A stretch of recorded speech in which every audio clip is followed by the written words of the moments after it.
Okay, we're recording. All right, great. Good evening, everyone, and Happy New Year. This is the first regularly scheduled meeting of the Montclair Planning Board for 2023. And notice of this meeting was given in accordance with the New Jersey Open Public Meetings Act, and that was done by posting a copy of the meeting notice on the first floor of the municipal building, and also by sending a copy to the newspaper designated for the township to post such notices. An electronic notice was also posted on the township website. This meeting is being broadcast live on Channel 34 and is being streamed live and is available for on demand on YouTube. This is a quasi-judicial proceeding, meaning that the board will exercise powers and procedures resembling a court of law. We are obligated to objectively determine facts and to draw conclusions from them in order to provide the basis for official action. Any questions or comments must be limited to the issues that the board may legally consider in reaching a decision, and decorum appropriate for a judicial hearing must be maintained at all times. First thing on our agenda this evening is our roll call. I'm here. Mr. Vice Chair Brodock. I'm here. Mr. Graham. Here. Mr. Ian Wally. Here. Ms. Lackawanna. Here. Mr. Ortiz. Here. Mr. Pierre. Present. Counselor Schlager. Here. Ms. Willis. Here. Mr. Jacobson. Here. And Mr. Neiman. Here. Okay. Okay. Next is our annual reorganization. First thing towards that is the report from our nominating committee. And who will be speaking on behalf? I could do that, but I do not have the agenda because it was not, my packet came late. So, okay, thank you. I, as part of the nominating committee, the personnel committee, I would like to nominate this evening Chairperson John Nguyen. Second. Who is this? That was Carol? As well as yes. Okay. All in favor? Aye. Opposed? Abstentions? Congratulations, John. And I also would like to this evening nominate Vice Chairperson Keith Broderick. Second. And that was Ms. Willis, right? Okay. All in favor? Aye. Opposed? Abstentions? Congratulations, Keith. I would also like to nominate Secretary Janice Talley. Okay. Second. All in favor? Aye. Opposed? Abstentions? Okay. Okay.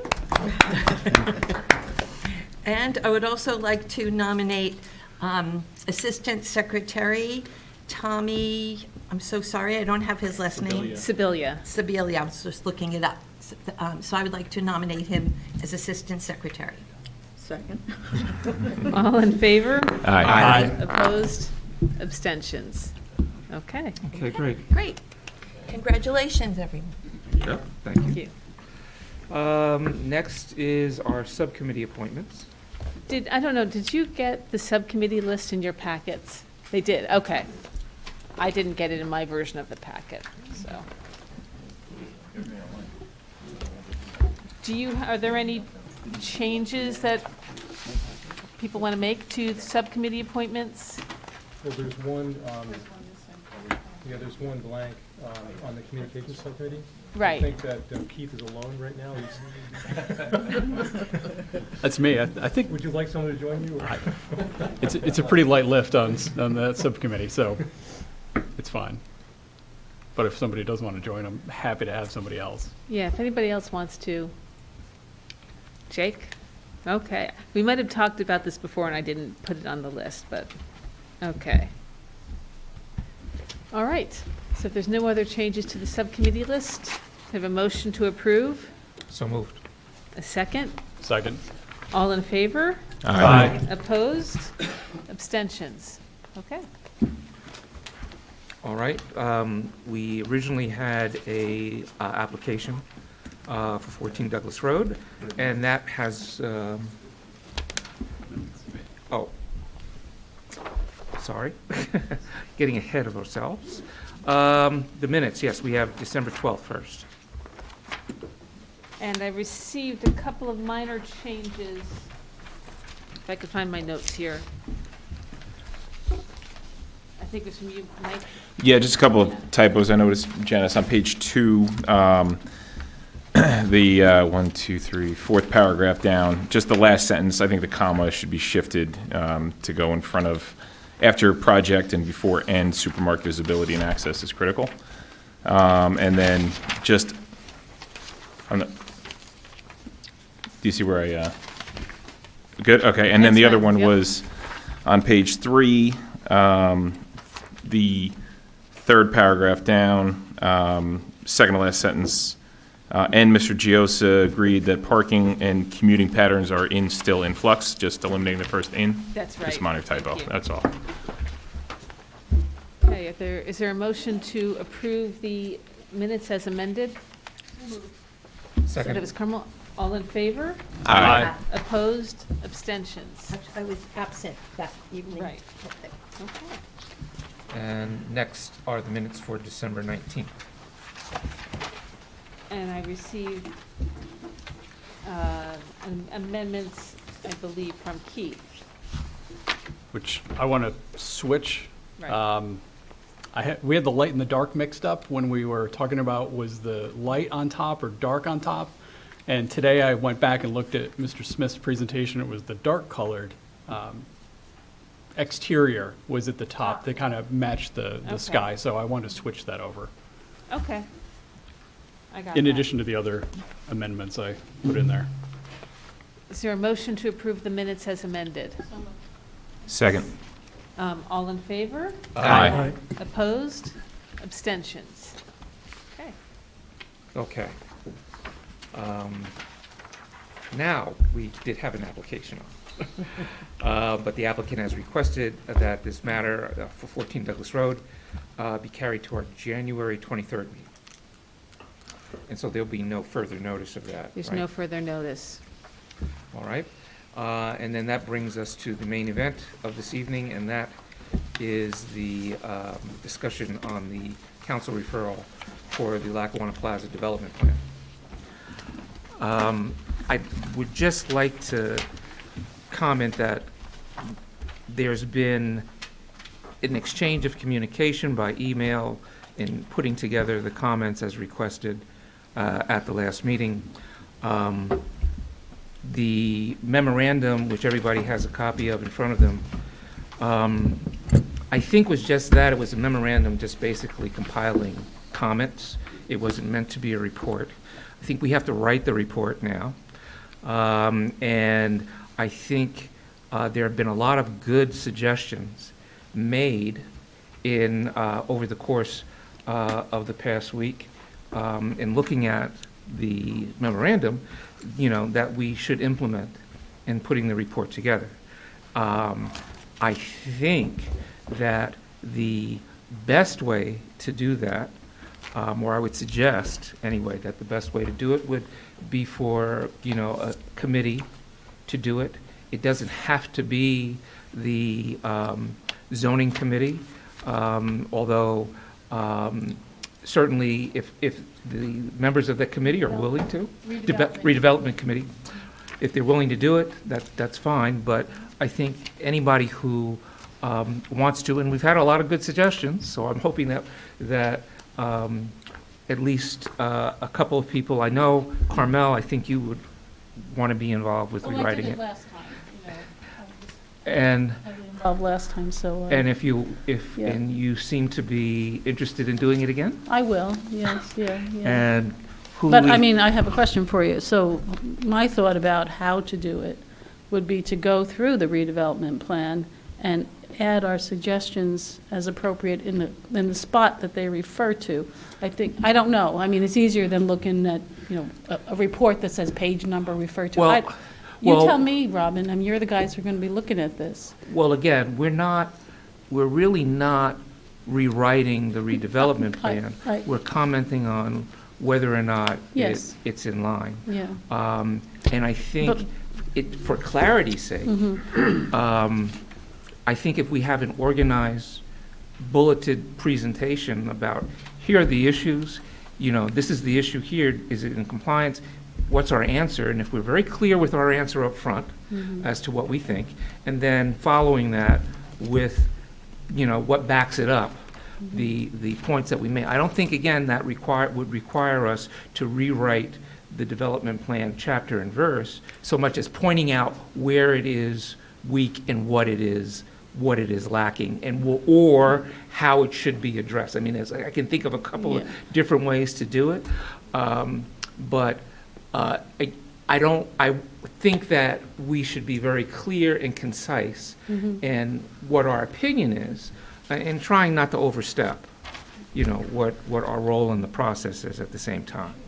Could I say something in support of that? I think that basically, since our task is to decide if it is in keeping with the master plan or not in keeping with the master plan, that we can identify each thing that we think is appropriately identified as being not in keeping with the master plan, or if we have, where that occurs, and that we can use the report to cite where in there we feel the contradiction is.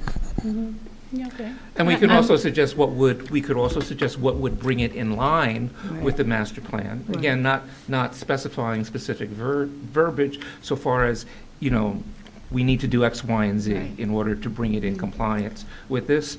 And then there's some other things that aren't necessarily master plan issues, but some general comments that we want the council to hear also. Yeah. Right. So that would come in on the end. Yeah, I'm trying to make it as easy as possible for the council to look at our report and understand what we suggest things might improve the plan, or things that we want to take out or suggest Yeah. being taken And out. So they can take this document and, use it right away. And Yeah, I don't have think to puzzle I don't through think it. the council wants to sit down and read a red line. No, on the no, plan. no. I think they. I don't know what they want, quite honestly. What do they want? Yeah. But again, Yeah. I think in terms of, people's attention and people's time, if we throw it out there and rewrite word by word, we're going to lose attention. People are not going to get all of the message. If we can be concise, if we can be clear, we have a better chance, and I think we write a more effective document. And again, the people who would work on the committee can also chop it up and talk about it too, and figure out, if there's a better way. I mean, Tony, you gave a nice outline of structure. Yeah, On- the second. On that, I'm on the committee, I'm on the, Yeah, I think, a redevelopment committee. redevelopment Yeah. committee. So I think before we do that, if we were to do that, it would be good to know what the consensus of the board is on these issues, because otherwise we'd be sitting in a room, three people Great trying to point. figure out so I think we have to do some work. Well, that's as a- tonight, isn't it? That's what we're supposed to Okay, do tonight. well, Yeah, right? we I'd be can more- discuss what the main issues are this evening, again, there's 18 pages worth of of comment here and interspersed with other comments. If we can distill out, what we're agreeing upon and what we're not agreed upon, and then the committee can then take that back to flesh it out and, determine how to best structure it, and then send it out to everybody so that, and it really has to do it before the next meeting, so that we have a chance to look at it and digest it. And I'm sure there'll be suggestions that'll come about from the group, so that at the next meeting, we can finalize it and go forward. Is it possible to add additional people on the committee without it being a quorum? Can we add two? You Is can that add one. just You've add got two, one? right? You've got Carmel and. You can't have you can't have more you than have three. now, okay. We have Right, three. can't Can have we more add than two? No. No. One? No, there's no more than three. Okay. Is there any way that it can be handled by their committee first and then perhaps sent to a subsequent committee for review? I mean, that's a possible. What do you think, Art? What do you, if we have, as long as three Yeah. aren't a group at a time. It could be two, it could be one from the original group and then two others, you know, Subcommittee. or, right, I mean, you know, that would work too. So that. I just don't want to make it too That complicated. limitation applies to items other than applications, right? So even though this is because we have been emailing, Right, and And we that have seems to been, be but we more permissive. haven't been discussing an application. We've Yeah, been so commenting is the on limit our on opinion. committees only applicable to applications? If Arthur? more than 3 members of the planning board are together, it's a Yeah. meeting, Okay. okay? And it doesn't matter what we're talking about, but we're relating here to, or it doesn't matter whether if it's an application or not. If it's with respect to planning board business, it's a meeting. It's a meeting, okay. So, if you would like to have the input of a couple of other people, you know, do we have some more volunteers to go to the second tier? I'd be happy to assist. Yeah. Second that. You guys want to go first? It's so much easier to go second. So who's on, I'm not it's quite you sure what we two, just did there. it's you two, you three, okay. And then do you want to switch it over to another 3? I think so. And then, so we have Jeff, who's put his hand up, and we have 2 over here. Just switch. And then after that, then Carol and the rest of us can pull up and tidy it up and polish it up. It's going to be perfect. But, you know, time is of the essence. Yeah, So- time is of the essence, so why don't we have a calendar here? So today's the 9th, and we have to vote on this, the final one, on the 23rd, I would imagine. So what does that give us? By 1 week, we have to have something Back to the rest of us, to the yeah. greater board. I think so. Yeah, all righty. Okay, it's doable. Okay? Is it- Just a stupid calendar, so that this is due to the council by the 4th of February, right? And it's just that by dint of our own schedule, that the last meeting we have currently on the schedule is the 23rd. Right. So. If for some reason we couldn't do it, I suppose we could call a special meeting just That's where I was going. just to clean up, but. I mean, do we think we want to, and if so, when do we have to do that by, is my 2-part question. We don't know yet, I guess. Well, I mean, we're going to know at the next meeting. Right. And so are we able to have enough, you know, to give notice and to have enough? Let me look on my calendar. I don't know, we may have a notice problem. Well, More than 10 because we could also consider changing the 23rd to the 30th now, if we still can, I and wouldn't then do that. giving Except that ourselves. we, Oh, wouldn't do we that. just, Got an for- application, extra yeah. time. we just, yeah. Yeah, the 4th is a Saturday. I thought that was kind of, So that means we get until Monday? Does it mean we get it till Monday? So you have, yeah, so you have on the 23rd, then the following Monday is the 30th. But how much Um, notice do we have to give it? 2 days? No, 10 no, days. you could do it, for a special meeting, only 3 days. Okay. So if- So we could have the special meeting on the 30th if we needed to. Right, I think that's- But that's too late, that's really, you can't Well, even but get if we it had to together. deliver it on the 6th, which I is the suppose- Monday after the Saturday, or is that being too cute? I think I would strongly suggest, to avoid controversy, if you, at the 23rd, you think you need another meeting, just do it on the 30th. And We be done schedule with that it. meeting and then Yeah. cancel if we don't need it, correct? Well, Well, we'll know. We'll know. We don't on have the to schedule it 23rd, now. right? Yeah. We have enough time to give notice if we do. And, all right. So,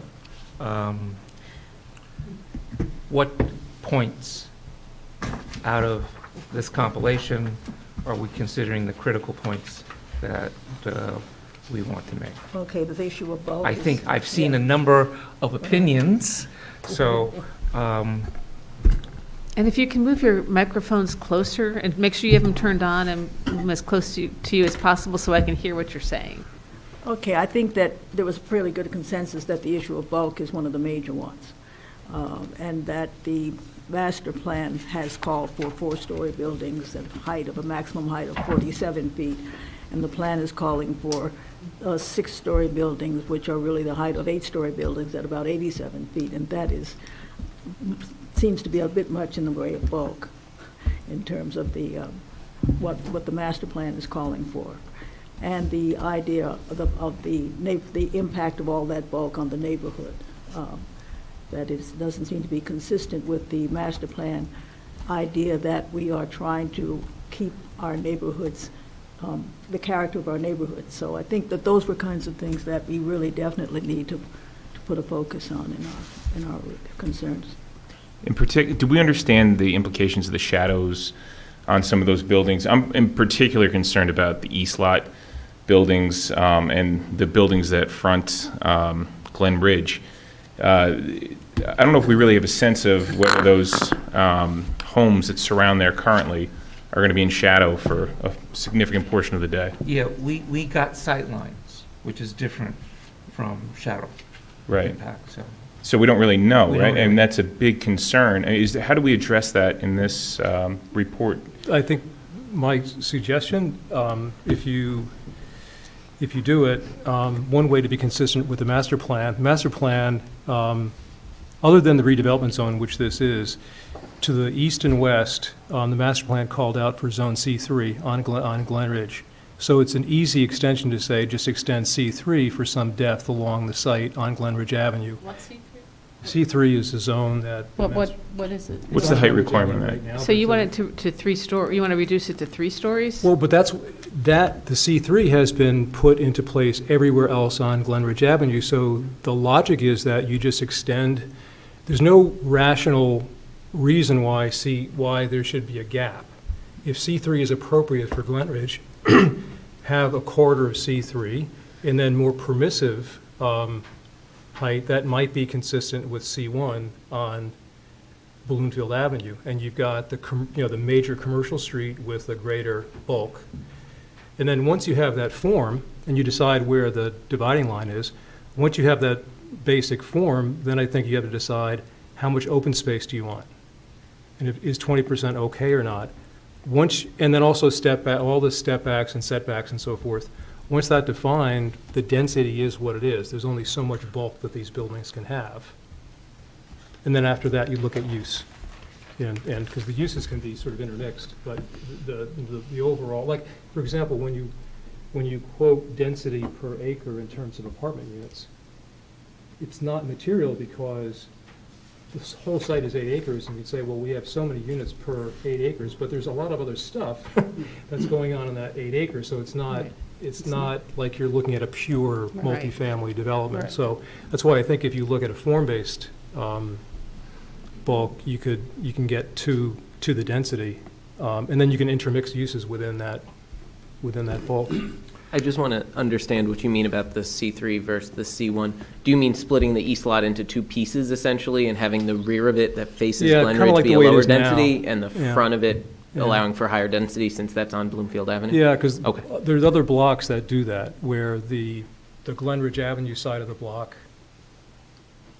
but actually it's coterminous with lots, but that's just the way the lots, work out. But that is probably the most, that's grounded in some other aspect of the master plan, and that the master plan did want the C3 on Glen Ridge Avenue. And then the redevelopment zone was carved out of that with no specific zoning.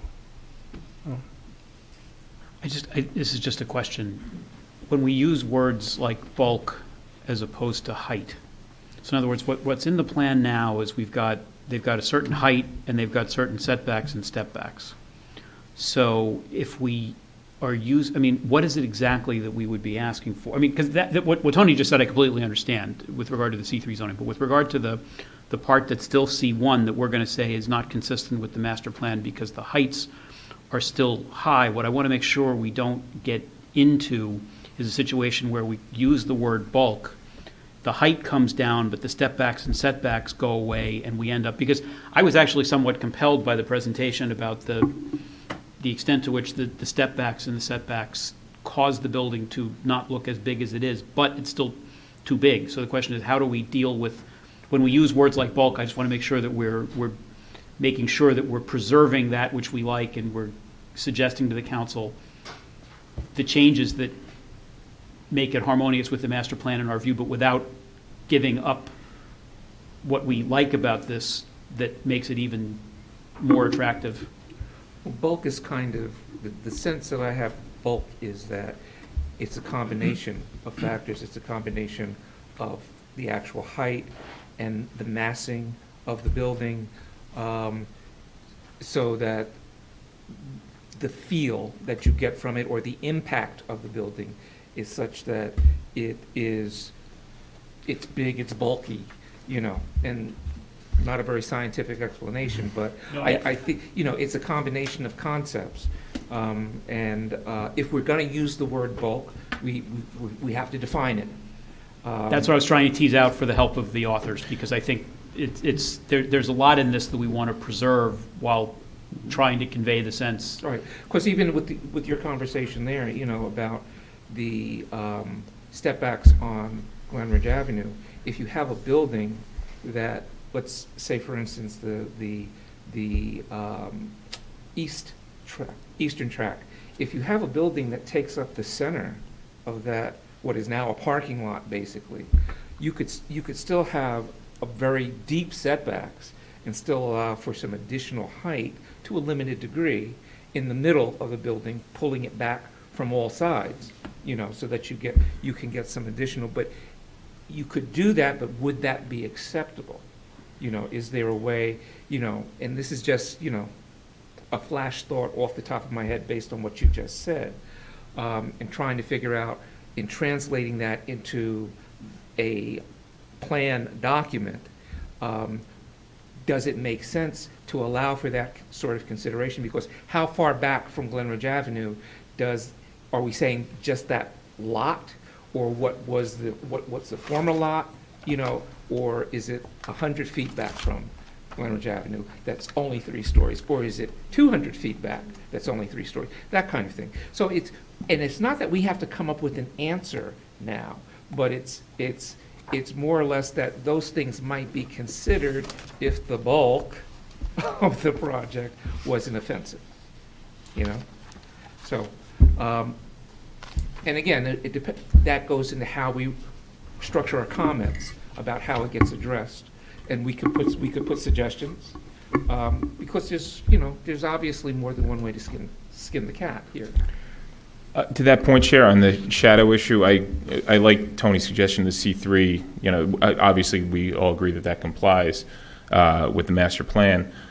But if they were to say, well, we get a grocery store and we get open space, the council I'm referring to, so we want to put that in the C1, is there any way to say in our report, well, there should be a study of the shadows, and if it doesn't meet a certain standard, then we're going to require it go to the C? So we can... Yeah, we can do that. Okay. We can do that. And just to add for maybe a more dramatic illustration of what I was just trying to describe, in Bloomfield, part of the new construction that is on the building that fronts on Bloomfield Avenue, the rear of it's going to have townhouses across the back of it. But the townhouses are 3 stories and they're only, and then you've got this high-rise mass. Yeah, so it's like, okay, well, we're 3 stories on, along the street, but, you've got this huge parking garage and an apartment building behind it. So, those are the types of things that need to be taken into consideration when writing out the plan. We just, instead of just saying that, oh, it's zoned for this, so that we know that developers, when they're looking at any regulation, is going to write or create rather their plan that maximizes it, gets as much out of it. So the only way that we can effectively limit that is if we give a very specific direction, with respect to the size and impact of it, so. Well, And then, the of plan course, already, if the plan has, it was very precise.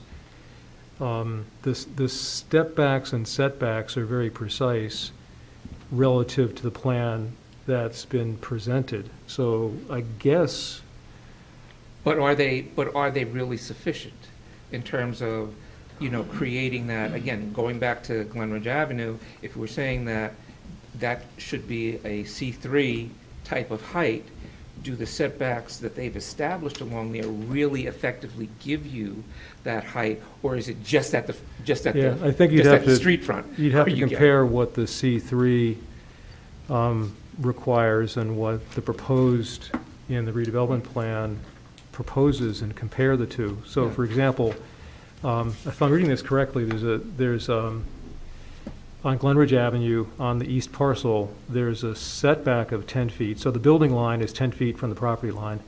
And it seems like there's a 15-foot step back from floors 2 to 4. C3 may not have that. C3 might have more of a vertical plane. Right. So here we are in the committee, what do we do? Well, You know, but then I'm take it to the next level. All right. How far up is it going on the next level beyond what C3 would allow you? So even though it's stepped Yeah. back further, you still have Yeah. extra amount behind it because the zoning is basically according to a lot. And I don't know whether the lots divvy up here in a way that allows us to just say, oh, it's this zone, Yeah. or do we have to create a custom sort of zone that says that's based on having a certain height, and then 100 feet back, maybe that height can change, Just create or a something. corridor, 100-foot depth that seems reasonable to have 100-foot depth of C3, and the rest, several hundred feet, or 200 feet, let's say, could be in the, Yeah, because I think C1. we have to deal with that, what's going to be Right. behind it, because Right. 'Cause that that's the more whole sensitive- building is going to be Right. sitting over the Right. apartments. because the Glenridge Avenue side is the more sensitive side. Yeah. But we want to make sure that the building too, that In terms of, in between the two streets doesn't, get out of proportion too. They Oh, that's created right. this Yeah, layer that's cake, right. but you're so irregular that it doesn't do much for chopping down the bulk. It gives you the setbacks, and it gives you heights where, and it gives you lines of sight, but that is not enough to cut down the bulk. You need some more direction in terms of how much you need for a particular height to exist in order to cut down the bulk. If Are you we follow getting- what I'm saying. Yeah, are we getting a little like over our skis here between trying to sort out, I don't think the design almost? I don't think we yeah. have to, I don't think we Yeah. have to sort out the design. Yeah. I think we have to we have to tell what the issue is. The issue is too much bulk. How do you deal with the bulk? Well, it's not just simply a matter of zoning. It's a matter of what do you want the streetscape and the overall bulkiness of the building to be? How bulky do you want the building to look? And that's a combination of factors. It's a visual impact, it's a shadow impact, it's a at-street sightline impact, it's a down-the-street sightline, impact, those kind of things. And what we're talking about here are things or concepts that aren't really adequately addressed in our existing zoning, because it's meant to be more generic, and this is, we're talking about the mass development of a big piece of property all at once. So, I would also like to add one concern that I have also is that these lots are not flat lots. These lots have an incline. And you really feel it when you're on Grove Street going north. There's an incline. So even the heights of the buildings, I believe, will have the vision of being even higher with this incline. so you don't necessarily want stories so much as height. Oh, yeah, that's what I've been saying from the beginning. precisely. You shouldn't be talking Of about. course, they've all given us a plan Yeah. that says stories. Yeah. It's ridiculous, yeah. Ultimately, it's going to there's going to be an average grade around the finished property, which is going to match the street. So the heights will be measured against, they won't be measured from the whole, but they won't be measured from a crown that exists now. So everything ultimately will relate to the street level. But That's the way- actually, building heights are measured from the existing elevation. Well, the finished elevation. No, the existing elevation. That's what our ordinance is not. Well, If you're gonna build something, they don't Well- say, oh, what are you gonna build it up to, and then determine the Yeah. height. well, They I say, how don't does think it that's exist now? correct, because the east parcel is in a hole. So if you were allowed to build a 50-foot building, you would measure it from the bottom of the hole? You measure it from the pre-development elevation. Not at the Because Not the I- I post-development There's disagree. nothing I that think- says that you have to bring That's that what our building ordinance up. says. There's nothing that says, Tony, that you I have to don't bring think that so. building up to street level. No, I think it's at street You- grade. You could, Average grade around, Existing grade. Not post-development grade. I'll pull Yeah. up the ordinance right now. But And I this- thought these ordinances don't apply, since Well, this is a redevelopment We don't plan. we haven't redefined how height is measured, I don't believe in here. but and if but we no one wanted would to, build a if we building in a wanted to hole. take, if you wanted to do what you're talking about, Yeah. then you would have to be very specific in this plan to specify that the ordinance, the normal ordinance is not applying. This is what's going to apply in determining height. Yeah. The point I mean- being, for purposes of drafting, Counselor Schlager has made an excellent point that needs to be, needs to be memorialized in our report. But- Because there is an ordinance, and it says what it says, and the feeling is what it is, and so, yeah. But this plan will rewrite those ordinances for this piece of property. Okay. But, So with respect to Glenridge Avenue, I think Grove Street's a bit different because there's that underpass, and there's a need for a building level to be at that underpass level. But with respect to Glenridge Avenue and Bloomfield Avenue, I'm assuming that these buildings will meet the sidewalk, because there's going to be retail. So that first floor level will be at street level. I don't think anyone's saying that the building's not going to be at street level. I think what it is that 87 feet or 89 feet, whatever it is, that is going to be 89 feet above the existing elevation. That's right. So from the street level, it may only be 72 feet So or which 78 feet. Which existing elevation do you use? Do you use the street level that's on Glenridge Avenue, or do you use the one that's in the hole on the site? use it where you build, Thank where you build the building. I think it's every 10, I think if I remember it right, you have to measure, if you set your building, say it's a square in the middle of the property, every 10 feet you have to measure the Yes. current elevation, Let me read- average those, and then that's your base elevation for determining height of the new building. This is how it's defined. The vertical distance from the mean natural grade surrounding the building to the highest point of a flat roof or the highest point of a sloped roof. Now, it's the natural grade. That's the pre-development grade, not the post-development grade.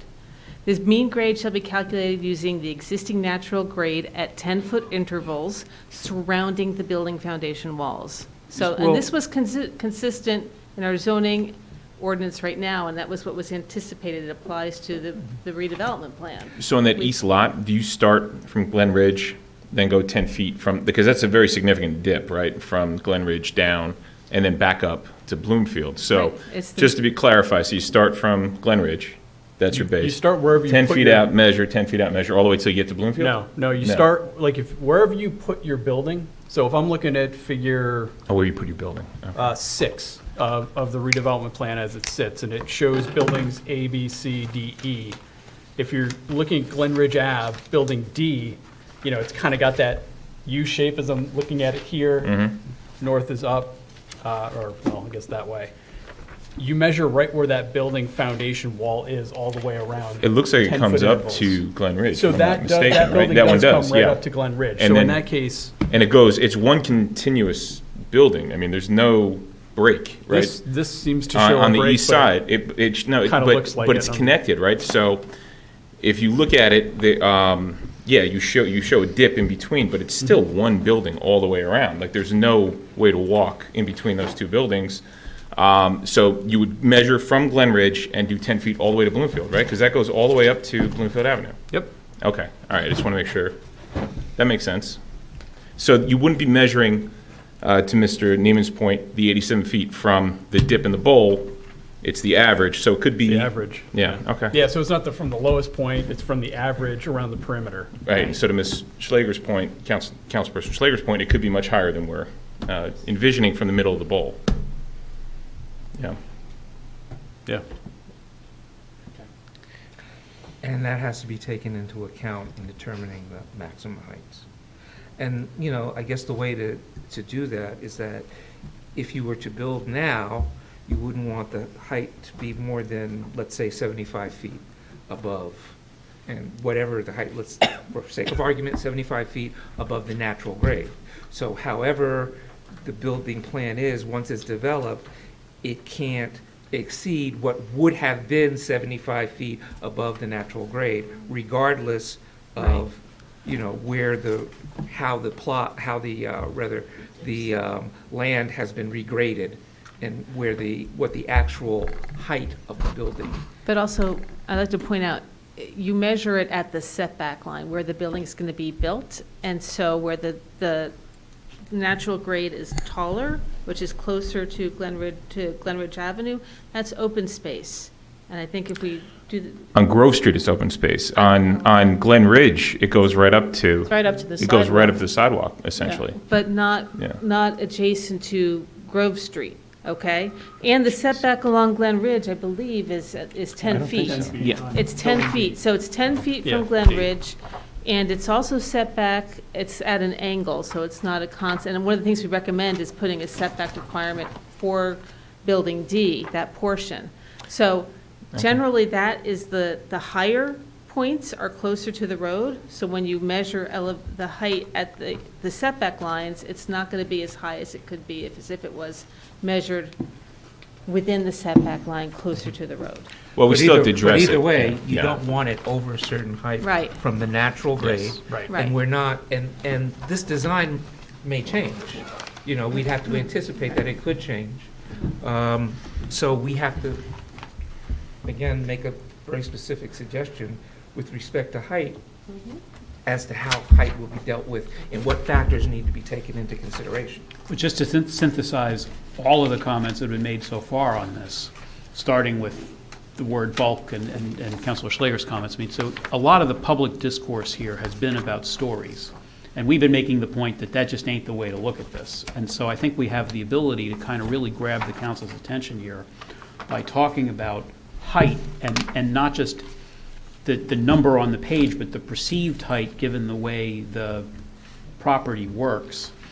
But we're going to need to explain it in terms that people will understand, because feet standing alone is not, you have to put it in proportion to something. And Carmel, you're really good at that, about, making it relative to something else. And so I think if we explain, this is how high it actually is, this is how high it's going to be perceived to be given the way the grade works, and these are some examples of buildings that are that big, I think that will be somewhat attention-grabbing in ways that, right now, it's a 6-story building. Well, yes, but. And another concept of bulk is what's around it too. There you Because go. if you take one of these buildings as drawn and you put it next to Muse. stadium, it doesn't seem as bulky compared to the stadium, But then you put it next to the houses, that are, down the street, you get a completely different feel. So that's a part of that concept of bulk. It has to, and again, the master plan calls for things to relate to, the neighborhood and the issues. So what we that's a were very given- significant part. It's a good point. We were given this redevelopment plan with the conceptual building heights at the last meeting. All of the heights that we were shown, and the purpose of what was shown, the purpose was to have us envision what these building heights are. All of the heights are measured from the sidewalks of the existing streets, not the grade. No, they're measured from the existing grade. Well, but I'm looking at the document, I'm just commenting on Which- what we were which page given. are you All of on? the heights were measured from the streets, not the fact that, That's what it says in the document. That's what. Tony has to be right about that. I mean, that's gotta be right. It's not, it's on the street frontage, it's not saying that the height at that property line, it's that frontage. So for okay, building D. let's use elevation instead of height. Let's say that if a building is measured at 70 feet high, or whatever this is, from Glenridge Avenue, that has a certain elevation, okay? And then it's the same elevation no matter where you are. The height might be different if you're standing at the base of the building, which happens to be in that hole that's between the Right. street level at Grove and then down in the hole. So are you saying that that building elevation would be penalized on Grove Street because there happens to be a hole in front of the building? I'm not I'm really. saying that the height is measured at the setback line. So, for instance, Building D has a height of 77 feet. That 77 feet is not measured at the property line. It's measured at the building line. And it's for that portion of the building that faces Glen Ridge Avenue. Okay, I get that. Glen Ridge Avenue, I understand how they're measured on the avenues, because the avenues, you'll have sidewalks. Right. So how is the height of that building measured? So that building is going to have a certain height measured from Glen Ridge Avenue, because Glen Ridge Avenue happens to be higher than the hole is in front of the, in back of the Right. sidewalk on Grove. So are you saying when you turn the corner on Grove, do you have to make your building shorter because the grade is lower? I know what the zoning says, but it seems like, it doesn't seem like the building would be measured differently in Well, terms of height or it's- elevation when you just turn It the corner. does say that on Grove, the height's 75 feet. So for Building D, when it turns the corner, the mean height at the setback of the building is 75 feet. That's how you measure it. Now, how it appears where you're standing on the sidewalk, which is above where the building is, it won't probably appear that tall because the building is going to be set, the height's Okay, measured from a but lower. you can't build tilted floors, You're not. floor six. You're not building Floor tilted six is going to be at a certain elevation. Yeah. And then that's going to be perceived to be a taller building depending on where you measure it. So I think there has to be a special case. I think that the building's heights really should relate to the sidewalks, because on Bloomfield Avenue, they'll relate to the sidewalks. I think this condition on Grove, where you got this carved-out plaza, is a bit different, where you have a natural grade. But if the So- sidewalk, So all I'm saying is that we not have gonna to be, penalize the building that's facing Grove, so now I it's think it would be higher. really complicated to have a different definition, a way of measuring height depending upon the road. But we These are need some being- definition so we know what we're going to do, Well, because we're consistent. At least we're consistent, and it was, a lot of time was spent evaluating these buildings from each of the roadways, so you don't have one uniform height.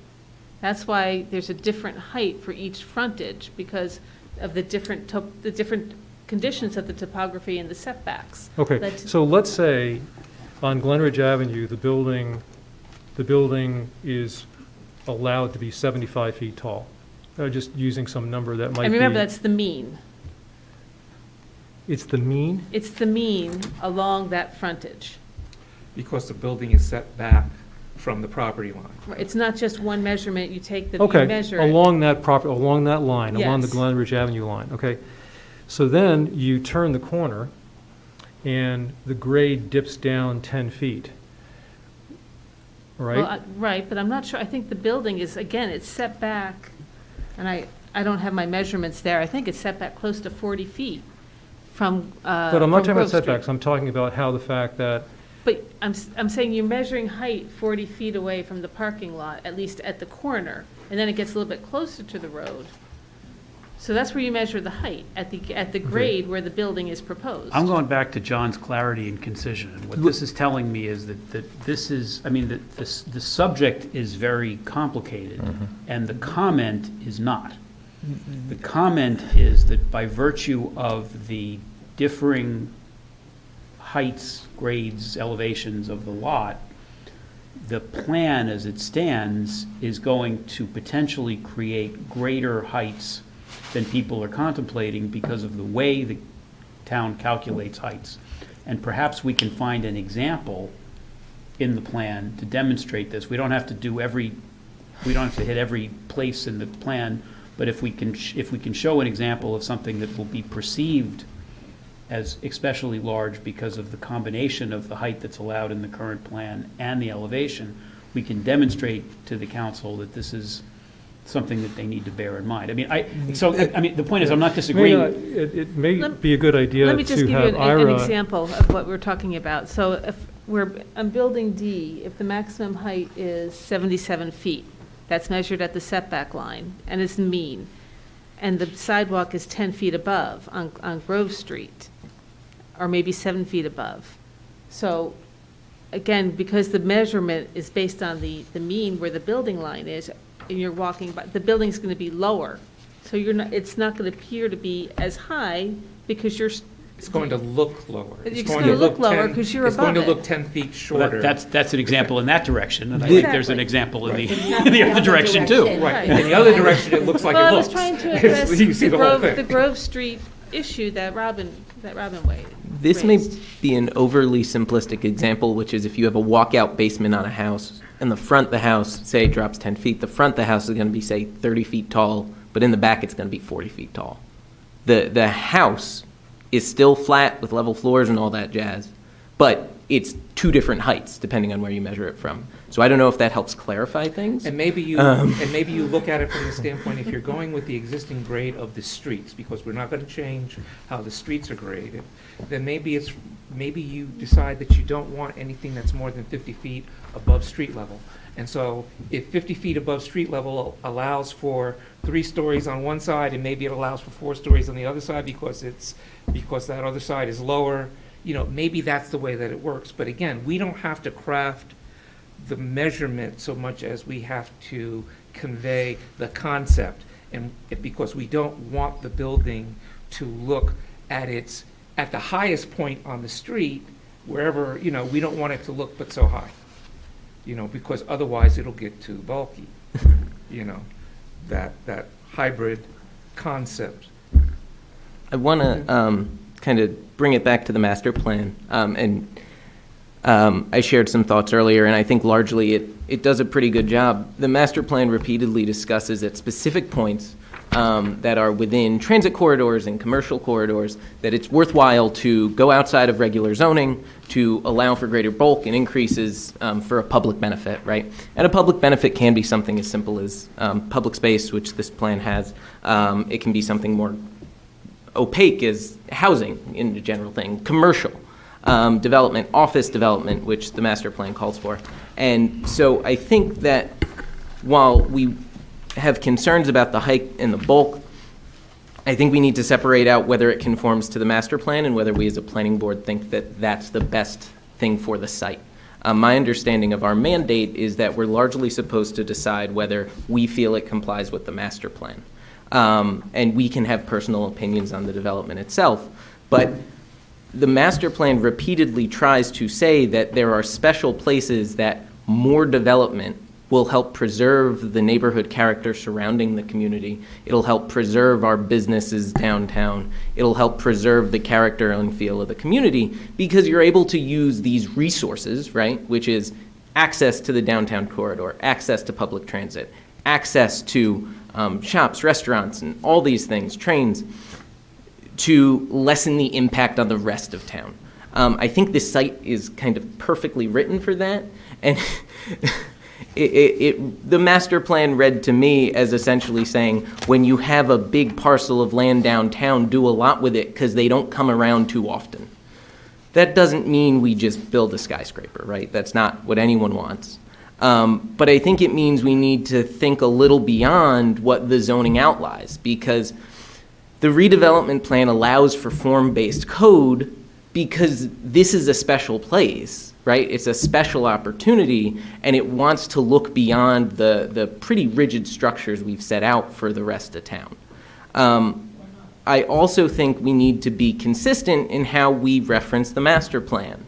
And the master plan repeatedly asks us to reconsider how much parking we're requiring in things. And we can like when the master plan says things should be shorter. That's great. That's fine. But then we also need to reference when the master plan says our parking minimums are too high and not just accept them for this plan.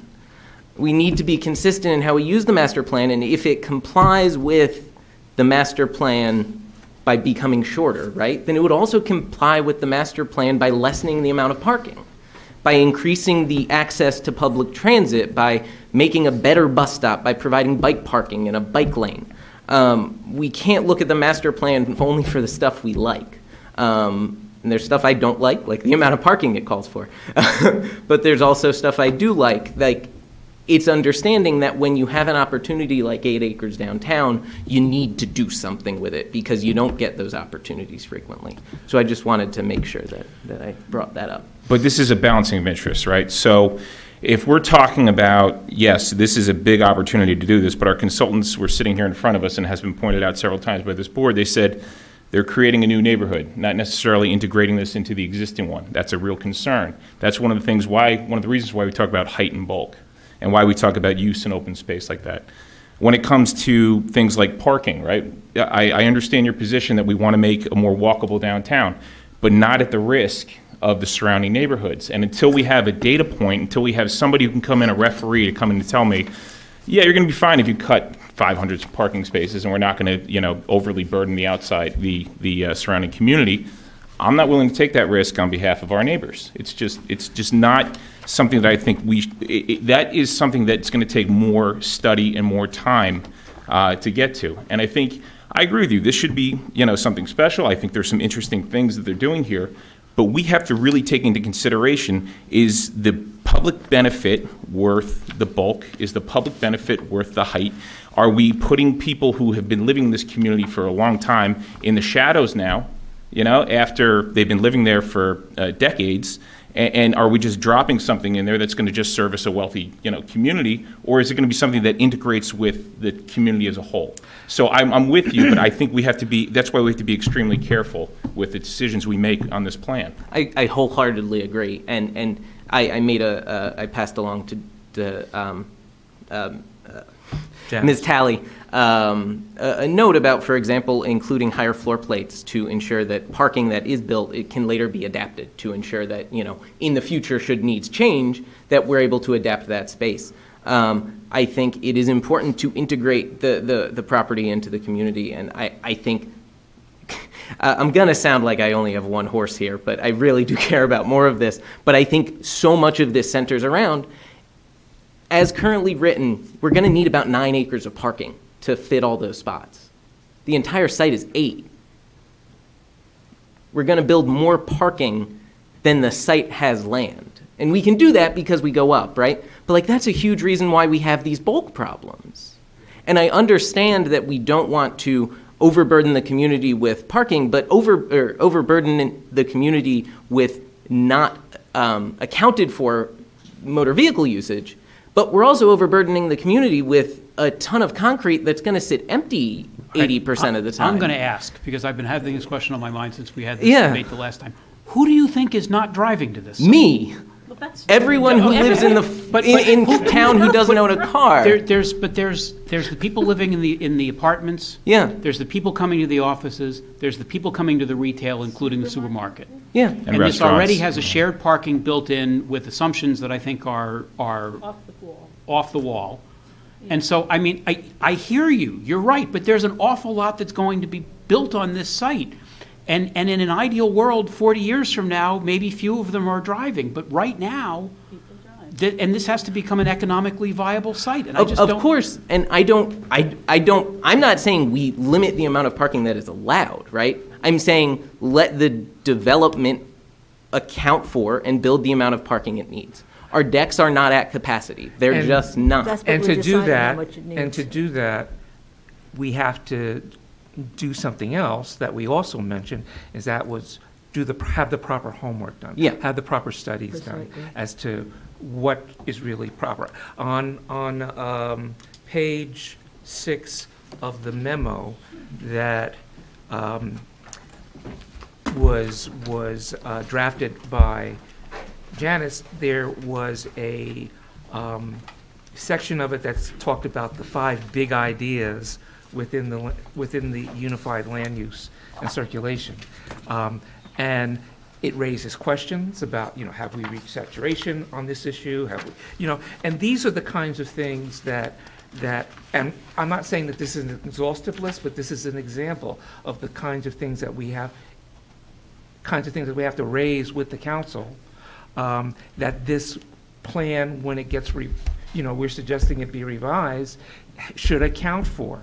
And if it's going to say that we're going to do less parking, it should indicate why we're doing less parking. If it's going to say that we're trading off density for a public benefit, it needs to be, maybe we need to be explicit and say that should be explicitly a significant public benefit because of the nature of the property and where it's located, and the impact of this property on the surrounding community. You don't want to give a density bonus for a fountain. or or a bike lane on Bloomfield Avenue. It's not enough, and we don't have to decide what would be enough, but it should be something substantial, and so again, these are the types of comments that I think we make in our opinion, so that when the next set of drafters sit down to revise the plan, that they know what the mandate is as to, the level of specificity and the level of detail and how things have to be accounted for in order to satisfy, our next review of it, if they revise it, in order to satisfy the requirement that it meet the master plan's requirements. But by the way, the committee is going to be painful to sit through, because let's say we sit down, our committee's meeting. The one issue that was raised was bulk facing Glenridge Avenue. What do we do? So I think we all have to decide, because I'm sitting on the committee, I would like, do we say that zoning should be more consistent with C3, be done? Do we say we only want 40 feet? Because we're going to be sitting in a room and we have to write something down and we're going to look at each other and say, maybe what, I'm going to suggest it could be options. I don't think the committee has to have the answer, but I think it's helpful for the council to put some options in front of them. But some of the things we've talked about. So what option? So one option could be that it be consistent with C3. What is another option, for example? I heard height as measured from the roadway, so it's more apparent height than height that we would calculate by our ordinance. but here, Well, the height, okay, so, but let's was- say it is that was another measured from, suggestion. let's say it is measured from the roadway. What is the maximum height that we think, because if we think right now, for example, on the west parcel, the maximum height on Glenridge Avenue, albeit there's step backs, is 87 feet. Okay? And I assume that's measured from the street line because it faces. So do we feel that 87 feet is too high? There's no said way on you Glen- can make you said 87 on- feet look like it's 47 feet. Well, You said but on I'm- Glenridge Avenue? That's- Is this, yeah, That's across from the Glenridge post Avenue, office. So, it can't be 87 feet and be consistent with C3. That's Well, that's what I mean. right. So That's right. that's the right. answer. but if, There Tony, you if you're, go. right, There because you if you're go. saying, here's what the master plan provides for now, this goes beyond that, and a couple of different ways to make it more harmonious with the master plan would be a height-based requirement or a C3-based requirement. That's two options right there, and you've already Okay. done yeoman's work. okay, so then we could say, and then we are comfortable with that being in a 100-foot swath from the property line. Well, Or- we don't even have to be that specific. That can be an example. Okay. Like, for instance, 100 feet back could be this other zone. Yeah, and then that, This other all treatment. of the height bonuses could be achieved more on the Bloomfield Avenue side. Right, like bring those density bonuses and height bonuses for the public good Okay. more towards Bloomfield Avenue. I think a simple I agree. statement like that Yeah. makes a lot of sense. Because, by the way, Jacob is exactly right, and I think everybody on this board shares the view. I mean, I've certainly heard everybody express it, that this is a unique opportunity to do something really special, and we need to bear in mind that it's a once-in-a-generation opportunity. The one thing, just by the way, I've made this point before, the whole township is a transit zone. We've got 6 train stations. Yeah. And so that point about, let's build it big because we can't do that. But, I mean, we can. This is still a special parcel. It's on the primary arterial, it's on a bus line, like, there's a lot of, that's here. That's and what it's- you ought to say. But it's also in access to the major commercial core, right? Which That's has what you ought to say. tens of thousands of people within like a mile of it, right? So, there's a lot that's special there. But not that it's in a transit zone. That's all. I mean, well, Bay Street is the largest capacity station in town. It's also the only one that operates on weekends. And But it's Walnut's closer. I mean, the thing is, this is not so close to Bay. I mean, we got to bear that in mind. This is a hike. No, it's not that bad. It's right there. it's like a It's really third of a close. mile walk, I think. I'd rather walk to Bay than Walnut.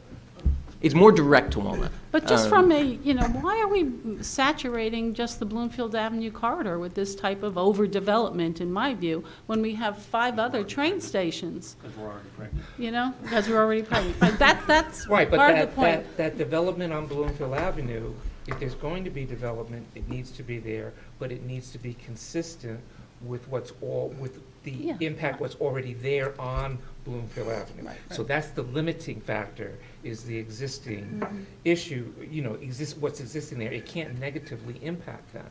Right. And that doesn't mean it has to be exactly the same, but but it can't negatively impact. And those are the things that we're trying the concepts that we're trying to communicate. And then it's up to the specific drafters to come up with the solutions. I've said it before, there's more than one way to skin the cat. I think your point, Chairman, brings up an interesting kind of inertial standpoint that answers Ms. Lockman's question, which is essentially why not the other 5 train stations? Because they're not already very much developed, right? And kind of the way our zoning works is it tries to smooth out the edges. And so we're not going to build large developments near, Upper Montclair Station because there's not already large developments there. So That sounds suspicious. There could be. I'm not saying there couldn't be, but It sounds to me like. Politically, people would fight it. That's what it's all Well, about. as really. politically Also, people are it's fighting also this. inconsistent- It's also inconsistent with the neighborhood. Yeah, too. and- As So this it- is. It's so that- inconsistent with this neighborhood, that's So why we have a problem. that means that we can, if we're encouraging development, there's a limit to how much development we can, even though it's a once-in-a-lifetime property. Yeah. There's a limit to what we should be encouraging to be done there, because the impact of that has the potential to resonate beyond, just. what the draft was. And I'd also like to, just ahead. point out one more thing.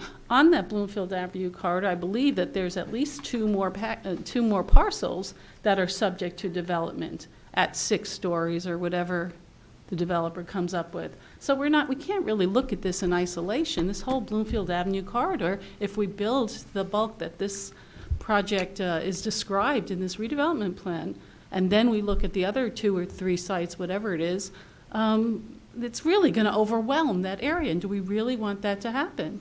We're talking about where the police station is, that there's a group of buildings there that are potentially, could be developed up to 6 stories if they have the Right, well, parking. that's And the other then- redevelopment area. Yeah, and then there's the one on the, is it near Harley Street or Mission Street on Bloomfield Avenue? So there's at least 2 other sites. We're going to have this whole corridor is going to be, tall buildings. Do we really want that? We have to look to the future. We're a planning department, a planning board. We're not Well, just a again- reactionary again, board. but, we've said it before too. They got to park those 6 stories on those, and even if you slash the parking requirements, there's still a limit, like on that Mission Street site, as to how many cars you can park there. So those are in that case, that's something that's going to limit the type of development. Uptown, the same thing with where the police station is. It's like, And that one's a landmark. So. Well, speaking of landmarks, Could we just get back to this plan for a second? I mean, I really. So getting back to the plan. Okay, so there's some need to go on with respect to height, I get that. Open space. Are we okay with 20% open space? That's the next, because obviously the more open space, the less bulk. And also, how is the open space calculated? For example, is the roadway, that's the horseshoe roadway, is that considered open space, or is it, I'm just wondering. I thought we decided no, because it's used so often for parking and for, so does that negate the whole deliveries, main right? plaza? We have no idea. not the main plaza, right? I thought just the roadway we were talking Well, about. the main the plaza has this horseshoe roadway that cuts through it. For sure, And but it's so- still usable, right? That can be for- closed Oh, off. come Yeah. on. You don't think? Well, No. on the plans that we've been, these plans, everything that's green there, does that equal 20%? Is that, because you're saying that Is the that how they're plan measuring has it? 20%. Yeah, That's that was the 20%. 20%, yeah. So that includes the roadway.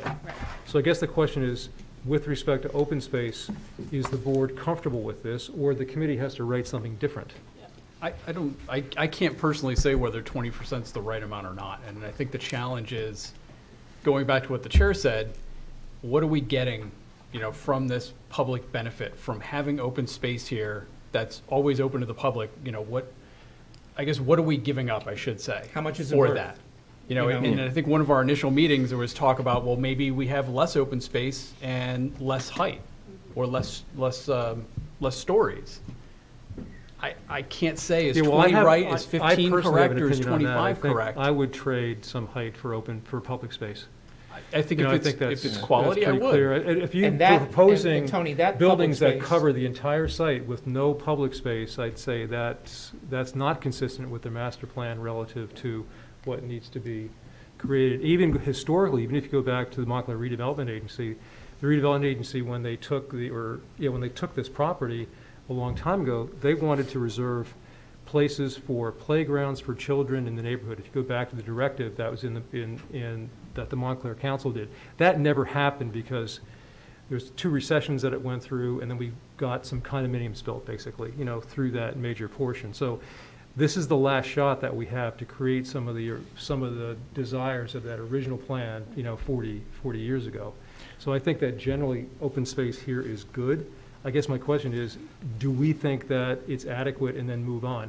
A portion of it, the Linear Arts Plaza, is open space because I did read Easement, the yeah. easement. There's an easement, so you have to leave it open. So it's not. It's not given by the developer, it exists there And then the already. Station Plaza, my understanding is the Station Plaza will, because the station building in this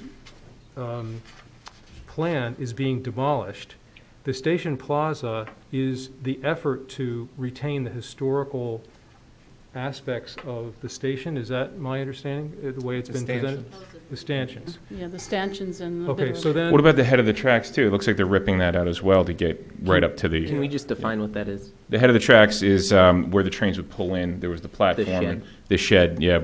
If you go to Pineapple Express, is where they have the outdoor seating currently. I think the So intent was Mike, to do we, preserve that. on the committee, get into the historical commission's concerns? I think we should discuss it as well. I would like to bring up some of those topics Okay. because they kind of relate, right? So we've been talking about bulks and setbacks. We've been talking about heights. If you look at Building A, it comes right up to the historic waiting station, which I heard what you just said, Janice, that the intent is to preserve the head of the tracks. Yeah. Because in order to get this, we were a little unclear on that from the HPC, and I would like some assurances.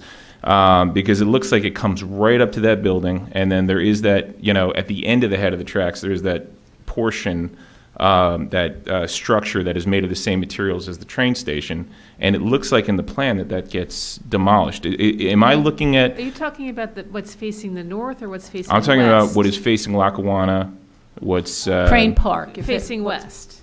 facing west, yes. Right. What the proposal, my understanding from what we've discussed is during the 80s, when the mall was created, they added those glass bubbles. I'm not talking about the glass bubbles. I'm talking about the metal stanchions that are still there. I'm talking about that structure. Concrete and- The structure, the original structures that you can see in the BaristaNet photos online. They're still there, and they're in When viewed from pretty Lackawanna. darn good shape. We were just walked the site last week, and they look to be in really good shape. Were they going to incorporate that into the new building that they were designing? If you're or talking, was you're it- talking about what you see when you, on the west Western facade. side, yes.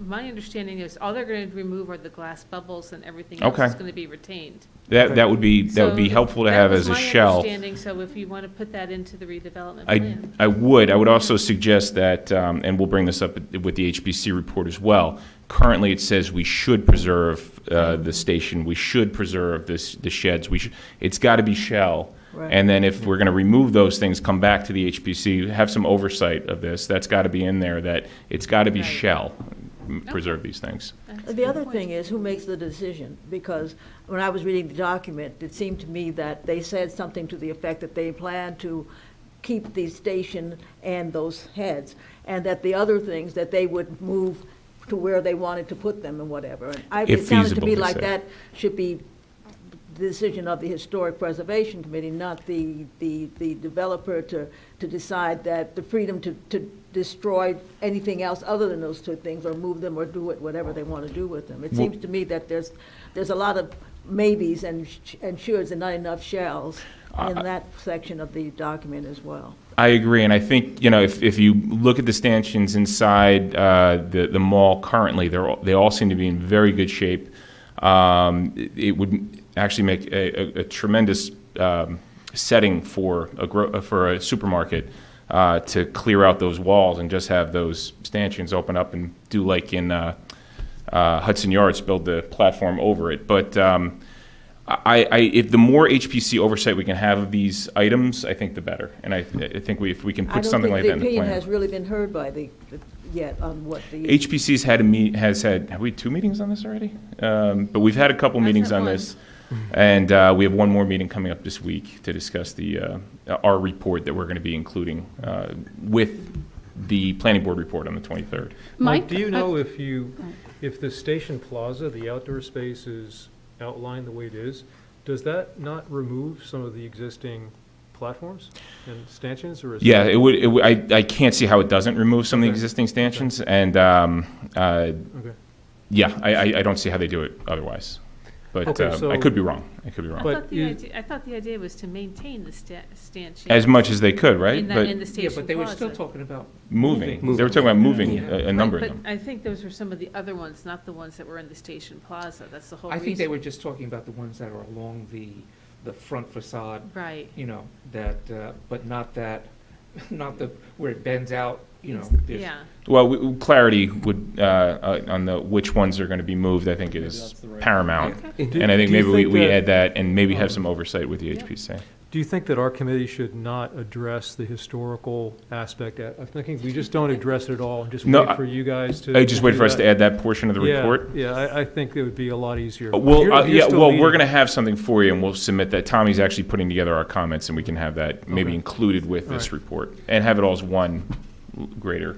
So I just Yeah, have and when one they're- question, Just going though. back to the open space, if the green sections that are on the plan they're considering that the 20%, only part of that is part-time public space. And, maybe we need to make it clear that if we're going to consider it public space, it's full-time public space, not something that is convertible. Right. Because we never know when things are going to be converted, and, Park Street was designed to convert, but how many times have we converted Park Street since, very few times. In front of Urban South Park Street. Outfitters? Oh, South really? Park Street Oh, I didn't was, know that. was designed To so that you close could off? close it off and have, performance Wow. in the middle and whatnot, but it's, Never happened. I think they closed I off think that one one- side. I They think closed we- off one side, I can Yeah. remember, to make, almost like extending Church Street around. It was nice, Yeah, yeah. but, I mean, it doesn't seem to make sense if you have an active supermarket where you're going to have, drop-off and pickup to close it off, then what yeah. happens? And we just don't want to say, okay, well, if you have a jazz festival or whatever, we'll close it off then. Yeah. But all the rest of the time is traffic. That's not open space. Mhm. So, it's full-time, got to be full-time open space. So I think an important part of that is making clear the rights of the municipality or the public and like outlining the rules around that. My understanding is like, for example, 2 South Willow is public space, but it's very complicated for the town to actually claim that public space for a public use. So I think making sure that, there's not onerous requirements on making it public space. I think part of that we could add that any of this pickup and drop off should probably also be able to be done at the back entrance where the loading will be, so that if they do shut down that front section, the supermarket can maintain operations. So maybe building into the redevelopment plan there that, they can't solely rely on that front public space, or the front access road, because that would inhibit the use as public space. And to that point, again, I had mentioned it, I don't believe it made it into the notes, just disallowing parking overnight on that access road so that we don't have trucks hanging out there at 2 in the morning. So it sounds like the 20% is okay for now. I mean, it seems like we'll let that be. It could be. How about the next big But, question? Tony, is- real quick, to your point, though, I thought you made an interesting point about a playground and things like that. I mean, if you look at buildings D and E, it takes up that entire block, and it's one, contiguous building, right? I mean, is there an opportunity there for a playground for That's kids, that, the There's a way dots. to break that up, yeah. Yeah, because that's a massive building, because D and E basically share one huge foundation. It's not two separate buildings. There could be some open space between the two, but Right, and that's also, to the chair's it's point, you're away probably from important to Bloomfield have Ave, that protecting garage kids. connect. Yeah. Yeah, Oh, I the think- garage. It the makes for a garage. more Yeah. efficient garage, so Yeah. it'd be, I think that's a good idea. The plan shows the dotted spots. that's on the roof. No, the one between D and E, that's actually a lower area, that's private open space. But isn't it on the roof of the garage? It's on the roof of the garage. Yeah, so it's but- way up in the air. Right, so it comes Yeah. down, and I think it's Yeah, but it's somewhat- not public. That's the issue, it's not public, Yeah, so so I wouldn't perhaps, consider that to be open space. perhaps we can, if you wanted to have a playground, That'd be outstanding if that were an Maybe open we could space look for at the that. neighborhood, Yeah, Yeah, for the people who live in the buildings and the surrounding. and the surrounding public. Children and the public. So can we put that in there or make a suggestion that? oh, you, the planning board, can put it in your report to the council. Yeah. Well, I did So that would come circulate under- these are the that, types of things that would bring it in line with the intent from years ago. Yeah, that Okay. was very helpful. All right, so then how about in the master plan, in quotes, it says, well, not in quotes, but it says state-of-the-art supermarket. So what does that mean? And we have to, because I think that that's something that is going to, that's the only thing that we have to hang on with respect to what this supermarket is. And I think we need some help with that, because that can be interpreted in a lot of ways. A state-of-the-art supermarket could mean no people there, you just walk in, it's one of those Amazon, Yeah. stores where you just go Yeah, yeah. in, there's no fresh Yeah. deli. Hey, I Tony, think did most you people use- think of a supermarket as being like the ShopRite. Yeah, You have but the Tony, do you deli, see you what have there's the a fresh definition meats. that you put. Right, There's a which- definition in the memo. Yeah, that's that too tells- broad, though, that has That's like, too broad, so Yeah. I thought was maybe you could pick and choose Yeah, which of and- that list and you right, thought was 'cause- appropriate, because it was because you have very to describe. exhaustive. okay, You but have to we're not, describe it. we're talking about a supermarket that has fresh meat, fish, a deli, a bakery, the typical things that you see, Pharmacy. not, The supermarkets now have a lot of services, they have in addition to food, they have other things that would Yeah, support. sit down, Yeah. you Right. know, you gotta but sit down not, and eat. not Yeah. supermarkets that largely sell food in pre-wrapped packages, right? Right. So where there's fresh produce and. Aldi. Right, right. Like, well, without saying, Or even Costco Okay. does that too. Yeah. okay, all right, so I think we know what that is then, and we can bracket that. And So I it's a think- traditional supermarket. Giving examples of supermarkets that we think are effective would be helpful to that. So if you like what Whole Foods does just up Bloomfield Avenue, we can say, like, if you want to see an example of a small format store, the Whole Foods provides a good example of providing the types of services we're looking for. If you want to give a larger format, you can say Acme does it, assuming these stores do what we want it to do, if that My makes sense. suggestion is be as specific as you want, so Yeah. that it can easily be incorporated into an amended master plan. So tell us what you want you think that grocery store, and I see fresh produce, bakery, deli. Well, ShopRite, whatever. There's a lot of That. different types of ShopRites. Well, Yeah, but, I'm thinking Okay. King's on Same Upper thing. we Montclair. can't Okay, now name- how big? We can't name the No, we can't. No. proprietor. No, No, absolutely okay. not. Or we No, but can't what say you- we don't want these. But how, No, you we can can't. define, I hear that you wanted a supermarket, not a grocery store, but it's up to you to define a supermarket. Because it says state-of-the-art supermarket in the plan, that's what we have to, Right. We And how we about the assume that if they're size? going to build it from scratch, it should be state of the art. Yeah, no, exactly. Yeah. They're not going to build a whole broken down. Build some old A&P. So how about the size? Well, how do we feel Yeah, about the size the is critical, yeah. Should there be there's been a lot of discussion about how large the store, should be. So again, for our report, we could say something as big as ShopRite or as big as the former Pathmark or something like that. We don't have to give a number if we can give a general description of what we have in mind when we think of what would be adequate for this site Well, or what the community Pathmark wants. was a full-service supermarket. Right. So, And Pathmark, I think that was like 50? Yeah. It's 45 or 50. 45, 50, 1,000 square feet, but I think we're talking about nowadays, a big supermarket is like 75. Yeah, that's probably You too know. big But for we the don't site. really want that. I mean, That's too in big for my the view, site, we probably. want, and I've said it, we want like the King's in Upper Montclair. If you put that where the TD Bank was, that would be the best spot for the supermarket. That would be size. the best spot. That No, size. that would be the best spot, and the best size. Yeah. It's so you could get access from Bloomfield Avenue. You wouldn't have a parking deck, perhaps. You could have surface parking, as King's does. Why would you, I mean, to me, no one wants to go shopping and have to park in a parking deck if they're picking up 5 things. So what are they going to do? well, They're going to park on the that's- local streets. Do we want that And if the we other, live in the the other thing neighborhood? is that you want something that's bigger than the food town that they just built in Bloomfield. How big is Food Town? And that's the thing where I don't know between Kings and Food Town how the sizes The stack Super up. Food Town, is that what you're talking about? It's 31,000 square feet. The King's in Upper Montclair is, where is it? King's Food Market, Verona. The King's in Verona is 24,000 square feet. That's considerably smaller than the Super Food Town in Bloomfield, but yet that's a fine-sized store. But to me. that store, from community feedback, is not the kind of, they want a store that has more offerings, that That's would be right. able to offer So more. it sounds like just to rebuild the size of the pathmark that was there, is that, that size? Well- I mean, That was 40,000 square feet, I think. I think consideration of the neighboring supermarkets is important here in that Bloomfield Avenue is a busy corridor that has a lot of traffic. It's going to have a parking deck, which is not necessarily ideal. So who should this store be aiming to serve? And I think the key there is anyone who's coming by any means other than a car, right? You're making a quick trip. Pardon?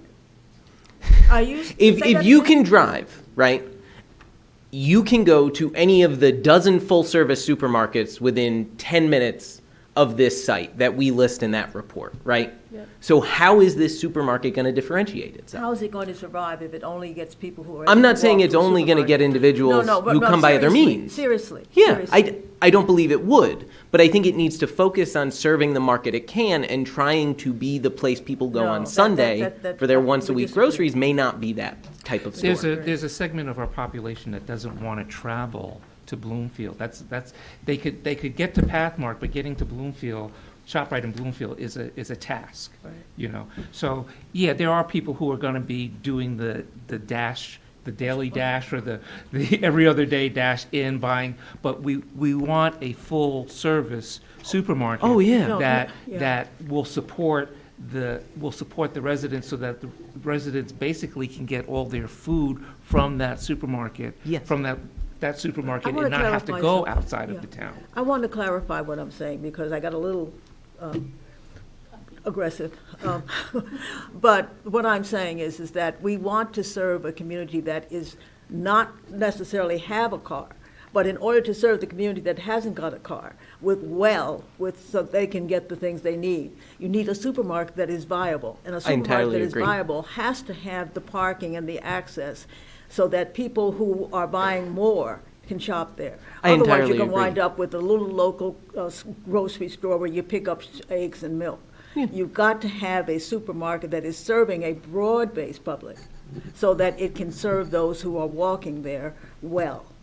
Should we just I agree. say in our report, we would like a supermarket similar in size and services to, and then point to, say, ShopRite in Bloomfield and point to Acme in Upper Montclair? Would that satisfy So that's, The- No, I personally think those are too big. You're going to too have big? Well, parking issues then. I'm just saying, Right. we don't have to decide that right this second. Right, I'm I just know. saying, maybe that's how we solve this. We say, Right. we want a supermarket that is similar in size and services to, and then based off the list that you have, that we've been given, we can pick a couple of examples. Does And that I- make sense? And I also think the site, Yeah. I mean, you'd be much better served in terms of visibility if you had this supermarket where the TD Bank is. The last go-round on the redevelopment plan we looked at, the developer did not own the TD Bank site. This developer owns the TD Bank site. It's right on Bloomfield Avenue. You wouldn't have the visibility problem that we know Right. kind of hurt the viability of the pathmark. So I agree with you. Perhaps I we don't can- understand why that isn't even contemplated. Well, I think, what if we put that in as a suggestion? Yep. I think we can probably assume that there's going to be pushback from the council, so we put the two options in. I think that would probably make the most sense. But I would say that I tend to agree with you. That would be the best option, but I don't necessarily know that we're going to be able to get that, right? So I think perhaps, we give both options. Yeah, I'd like to know why not. I would like to know why not. I don't know either, but Well, You have a service guess park You supermarket? could have, I keep saying the Kings in Upper Montclair has, I don't know how many parking spots, it doesn't occupy all that much space. And to me, you could have a little bit bigger, but that fulfills the need of the community, I believe, around there. The size of it is fine.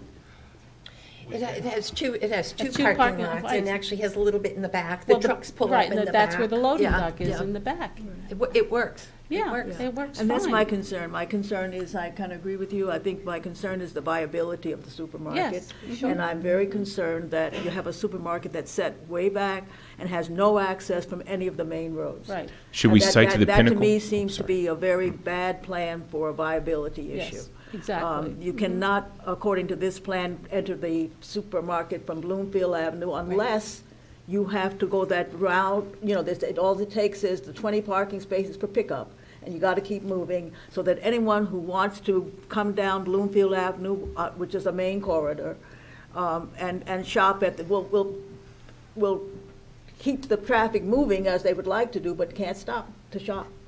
So it seems to me that that's important, that when you're going to a supermarket, most people who want to shop go by car. And if it's going to be viable, then it's got to have access from the main roads. The only way you can get to the supermarket, according to this plan, is to go through Lackawanna Plaza. And that is a very tight Or thing to go. Glenridge Avenue. Glenridge Avenue, two entrances. One from Glenridge Avenue and the other from But it's- Crane Park But the area. entrance is on Lackawanna Plaza, is that not correct? When you talk about Lackawanna Plaza Road. The Right, Crane street. Park, yes, right, yeah, right. that. That's the only, you Yes. can't go down Bloomfield Avenue and turn No, into the no, supermarket. Right, but you can go on Glenridge Avenue and go that So way. you can make a left from Glenridge into the Yes. driveway? Yes. Okay. Will that be a signalized intersection? No. Okay. Is that street wide enough where we can put some kind of left turn only lane? Is there a way to, On no, Glen- it's not on wide enough? Glenridge Avenue? Not on Glenridge, I'm sorry, I was thinking Grove, forgive me, yeah. There's no access from Grove.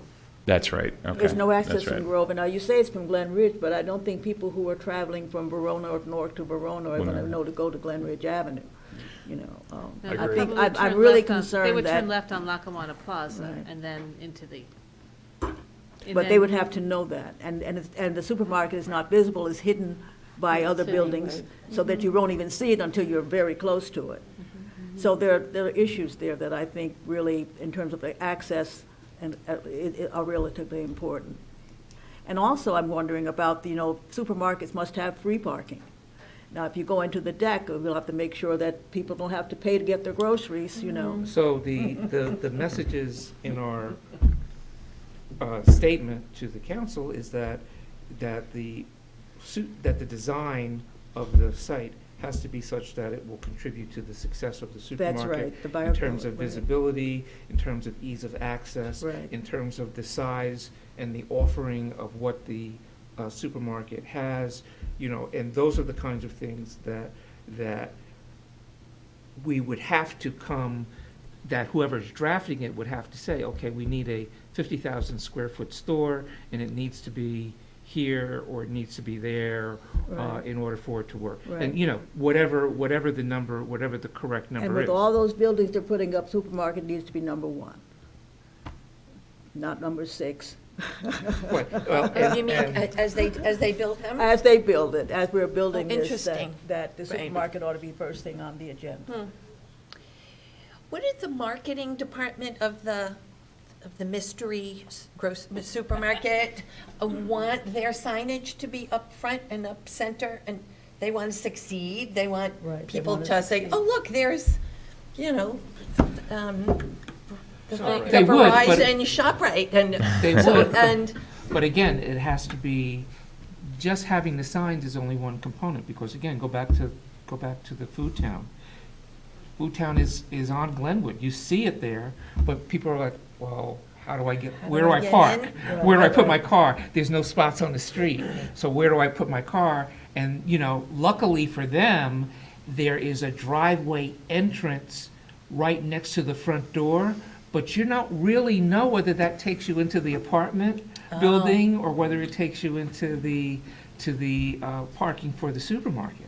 I You know, see. Right. Yeah, and so that's- that's probably as with a supermarket incorporated into a building, that would probably be the best case scenario for this particular one. Like, they'll come down Glen Ridge Avenue, well, maybe I can go down that corridor, maybe that's where the trucks go, to where it is where the trucks go, But again, it's confusion. People are don't know where to go, so they say, figure it out, I know where to go here, so I'm gonna go over there.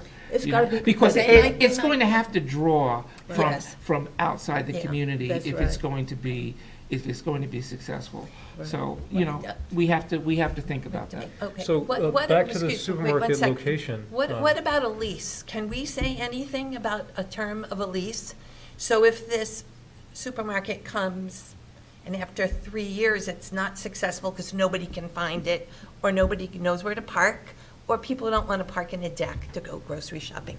So after 3 years, it could go out of business, and then we're left with a shell of a supermarket. Well, You can't stop that with the lease. We No. can't do anything about that? The plan does require a grocery store, so you're not going to not have a grocery store. And it'll sit there It's a vacant required until they use. find another Until grocery. find that's another Well, we going don't want to take it keep over. calling it a grocery. Right. I'm sorry, It could supermarket. sit vacant, the supermarket could sit vacant for 2 years before somebody else comes, or You know, 10. And of course, So I there's mean, nothing we could do about that? you can't do anything to forestall it. You can do something after the fact. You say, okay, if you want something else, or you want to change the requirements, like we're doing now, because Pathmark has been sitting there for all this time, and 7 years. and we're trying to change the story now to allow somebody to develop there.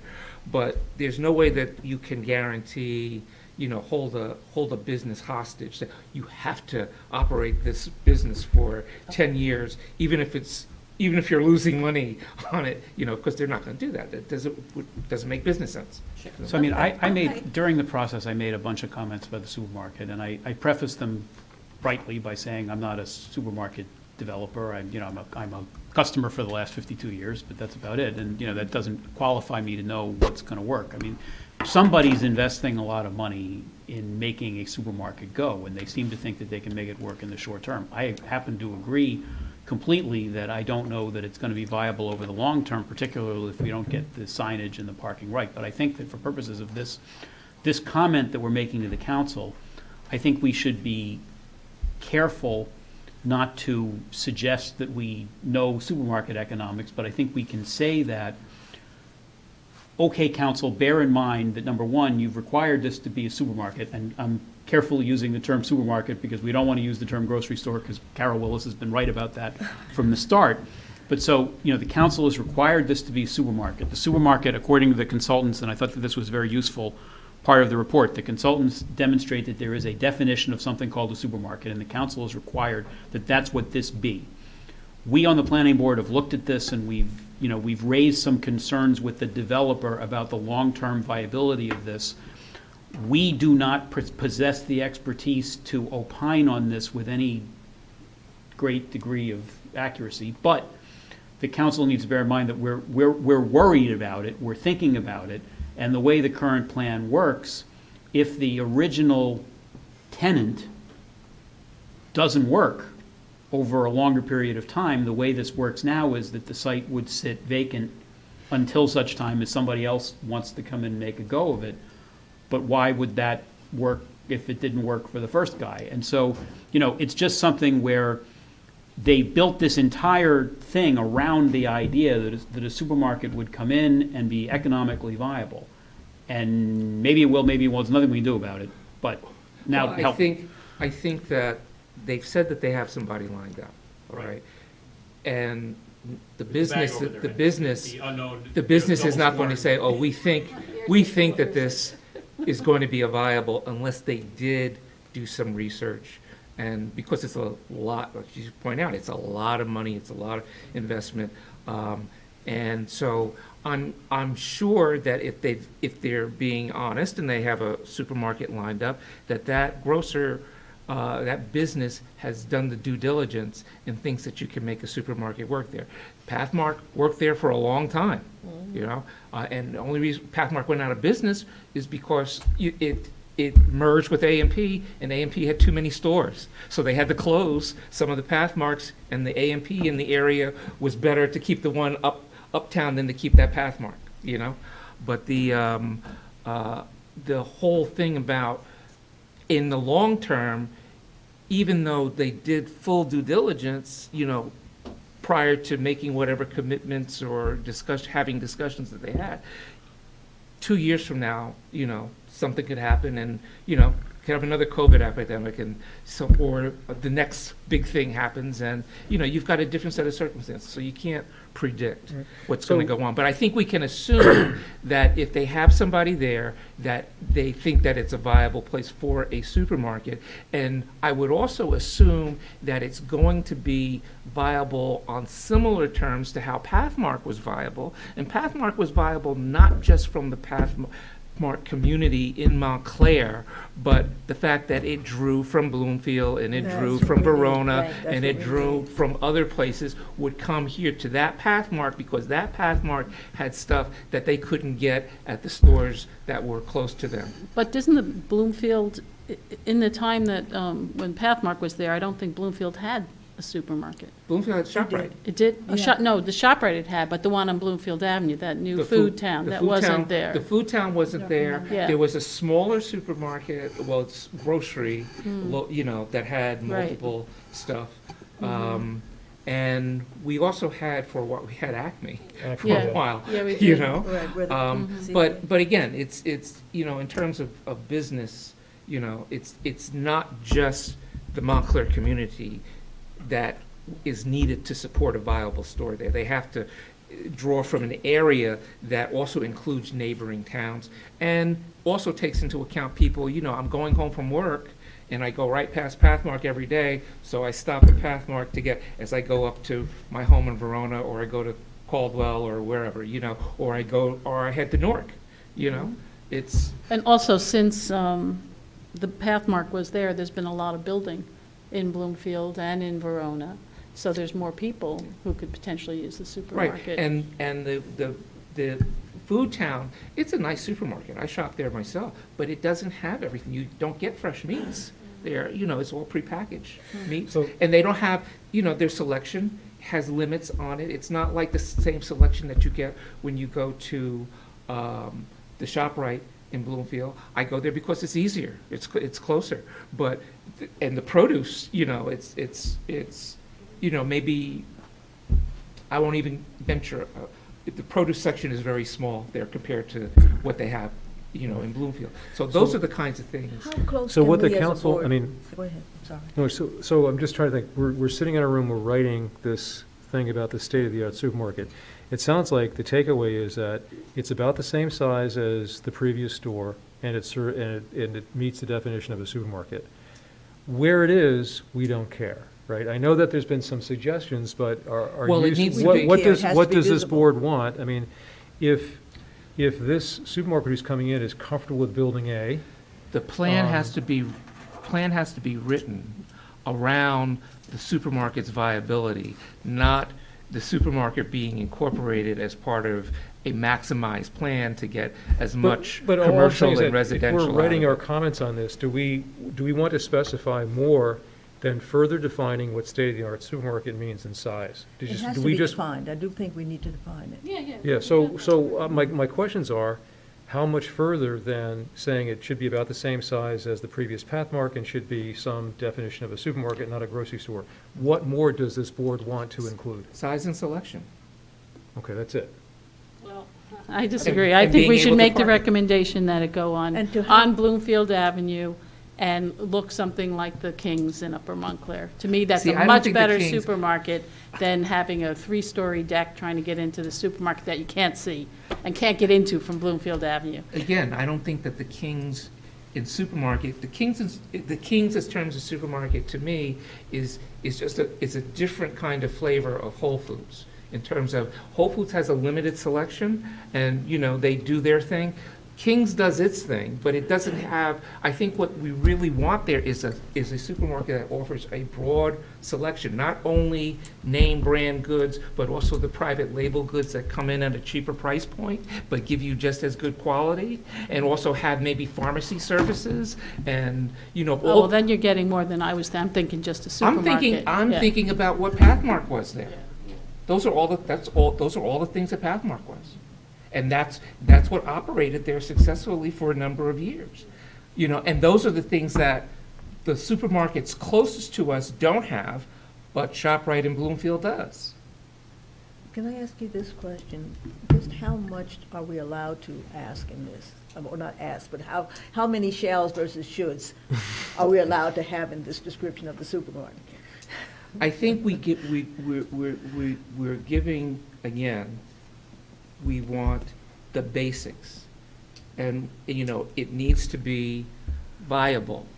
We're not defining what viability is because we don't have the expertise to do it, but it needs to be viable. The design needs to be something that is easily accessible, because that will contribute to the viability.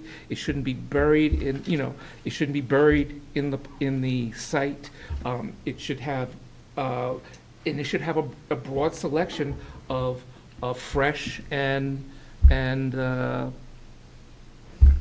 I don't know, I don't want to say, there's so many negative connotations to processed and packaged, and it should have fresh food and it should have packaged food. It should have a broad selection of food to meet a wide variety of needs and not be very special, and not be so specialized. And not for nothing, you know, it emerged during the course of our process that there is a lease that already has an understanding between the developer and this unknown supermarket. And if I were the council, I want to know what the hell is going on, because they can find out, and we tried and we missed. We can't find out. Well, No, I don't think so. But what you can find out is that, okay, if we tell you that we need size and we need how many, Right, you know, that's what I'm does asking. your lease, does the potential leaseholder meet those requirements? Well, that's what I was getting at when I asked the question, shall versus should, because that's the only way we control who there's being talked to, because if the last time around,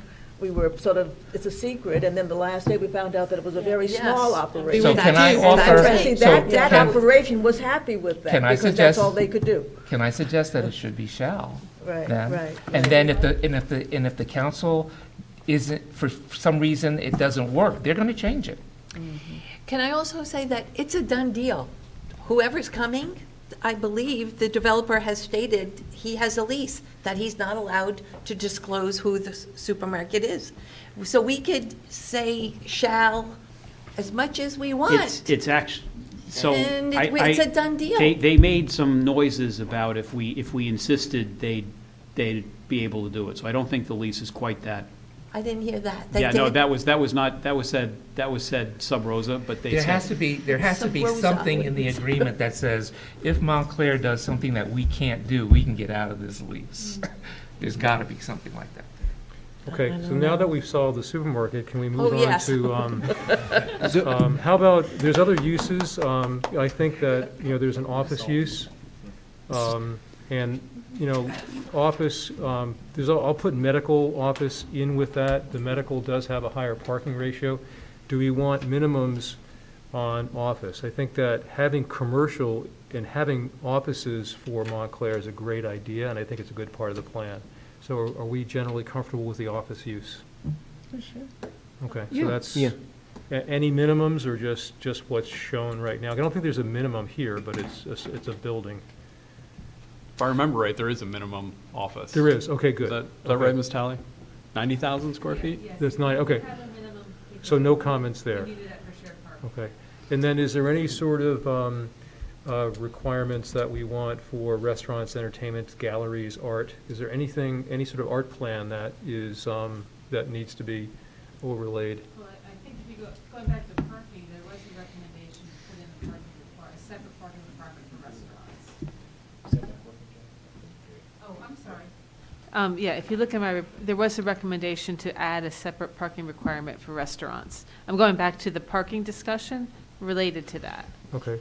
And then So- for ground floor retail, you know, generally, the downtown doesn't like dark retail, like a real estate broker's office is not the best retail type use. Do you want the same sort of restrictions, I guess, the same sort of retail restrictions? So it has to be active retail on all the ground floors? Right. Okay. What else? Oh, how about, then we're into residential, that use. there's a mix of units, and then there's a number of units. And there's also the type of units, this extended stay hotel thing.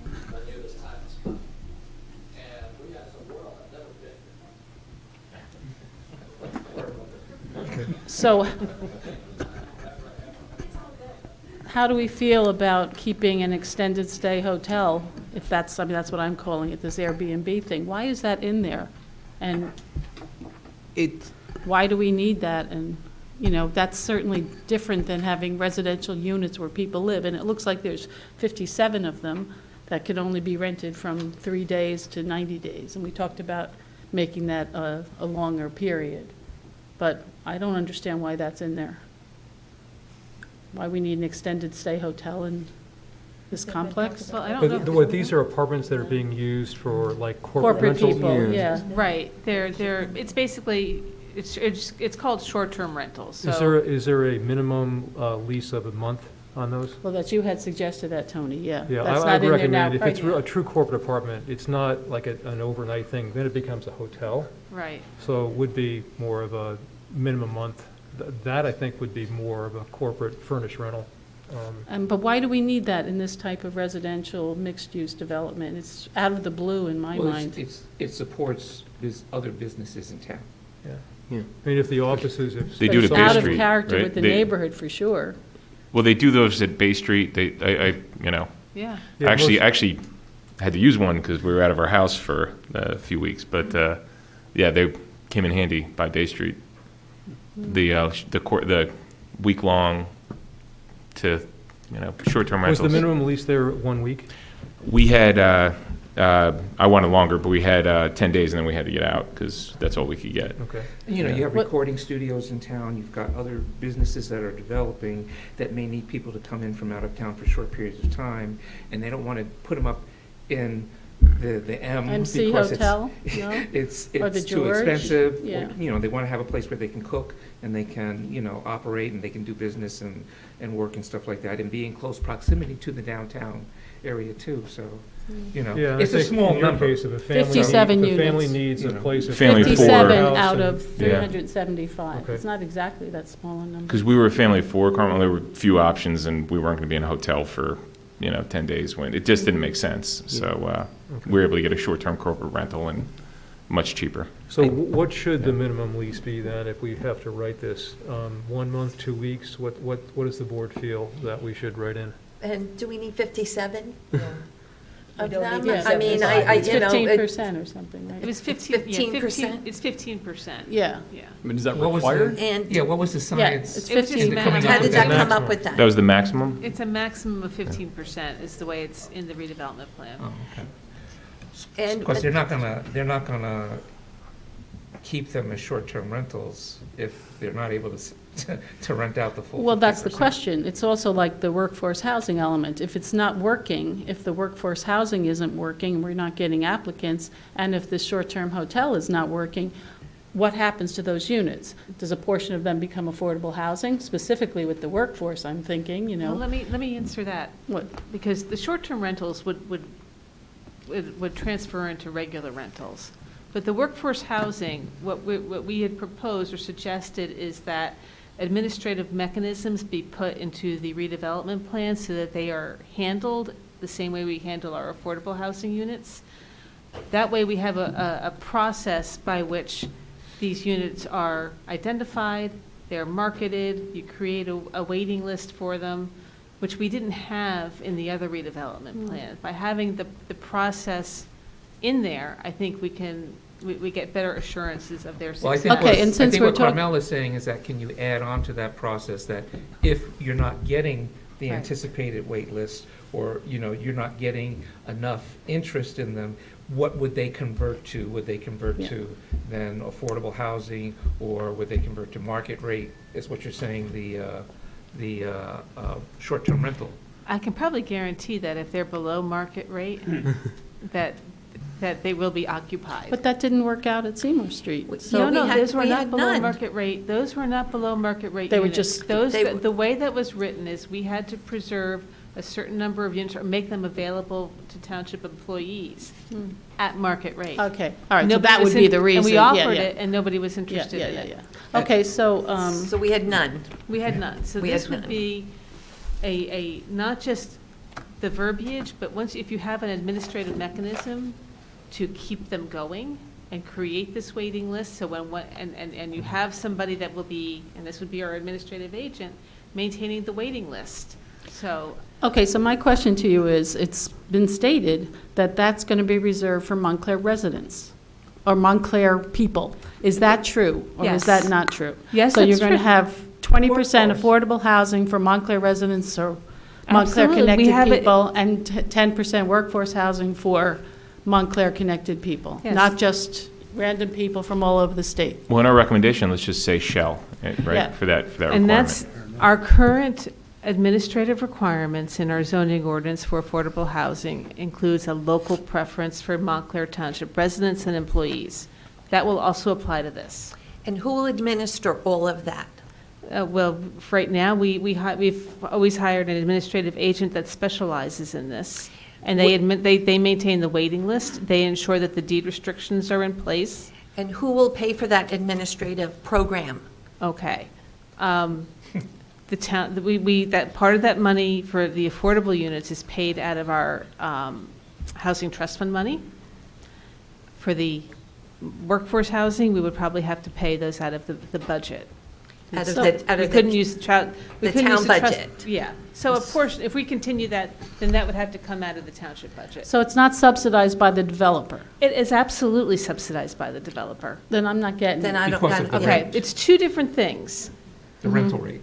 The rate, is the subsidy. reduced rate that is, the rent that is charged is subsidized by the developer. But the cost to administer and oversee the program is borne by the township. Right now, we pay for it out of our Affordable Housing Trust Fund for the affordable units. So for the workforce, we couldn't use the Affordable Housing Trust Fund for those. Out of curiosity, the 20% and the 10%, were those calculated including the short-term rentals? Yes. Okay, so even if the short-term rentals became fully market rate, there would still be 20% affordable and 10% workforce? Yes, those are still included. Thank you. So it's so like when Mr. Graham needed an apartment while he was having work done at his house, which I'm doing right now also, by the way. But, Bay Street's nice. But I'm yeah. staying at a friend's house. But so if I wanted to use one of those apartments and, purchase, lease one of those, would there be an on-site agent at the building that does that? You mean for the short-term For rentals? the short term, those That- 57 units? That I don't know how they're going to They manage. would probably have, if not somebody there, they would probably have a contact number. A realtor Because or there's got to be a something. property management Yeah. office, so they might, there's So some you place would where you go could through go that. Okay. to, there has to be, Right. otherwise. I'm Yeah, just how are they gonna do asking business? because at Seymour Street, my pet peeve at Seymour Street was the company that was supposed to come and bring us all this entertainment. Right. And is not there anymore. Right. That really stings me.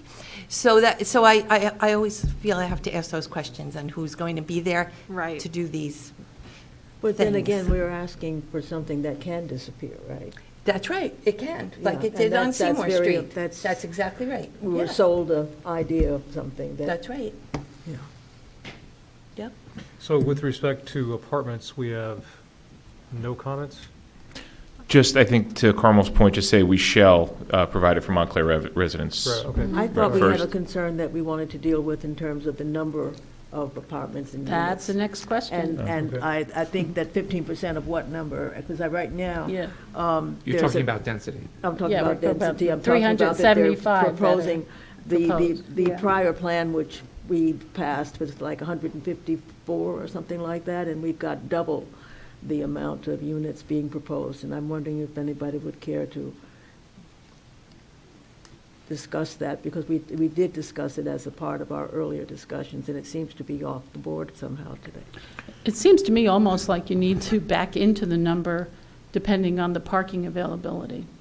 And the size and structure of the building. Yep. But the other consideration is you don't want them making really tiny apartments that are, You want micro units, 480.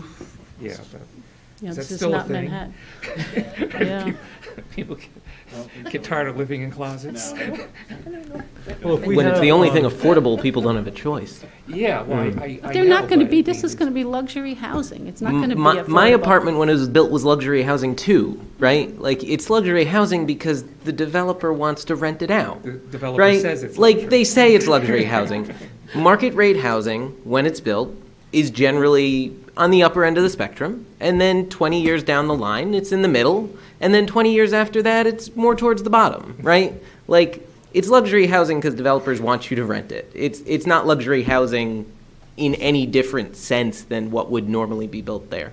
I think part of that, though, I think part of what contributes to the luxury aspect of things, right, is they can't build as many housing units, but we're not complaining when they put in a gym, right? We're not saying, oh, they have a gym in that apartment building taking up a bunch of square footage. That's no good.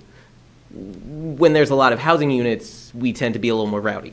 So I think it's important to consider that that's 375 families who are going to be able to call a great community home. And that's a really valuable thing. We're dealing with an affordable housing crisis. More housing means more people living in a community. That means my apartment is no longer quite as desirable because someone with the means can now go to this nicer place. I think it's really important to keep that in mind. Luxury housing is just housing that isn't 40 years old yet. Fair enough, but at the With same time, respect- people are still moving. I don't know how many apartments it would take for Montclair to build before prices come down because it's such a hot destination, right? So it's not exactly the normal market forces driven, That's entirely what it is. analysis. Well, it's not because we're only limited in how much we can build here, right? So my point is, yeah, if we're going to build skyscrapers, yeah, prices are going to come down in other places because then you'll have enough apartments to meet demand. We're never going to meet demand in this town. It's a very hot town. So I get your point. You do make a good point that, after a certain age, apartment prices, become less desirable than the new builds. But I think all those apartments up and down Bloomfield Ave are going to get filled, and they're going to get filled at, the luxury Which is rate. why I think it's time to talk about what we're talking about. I mean, we've been dancing around this for a while, but I mean, look, there are towns in New Jersey where it's single-family homes up and down, and there's Jersey City and Hoboken. And Montclair is somewhere in the middle.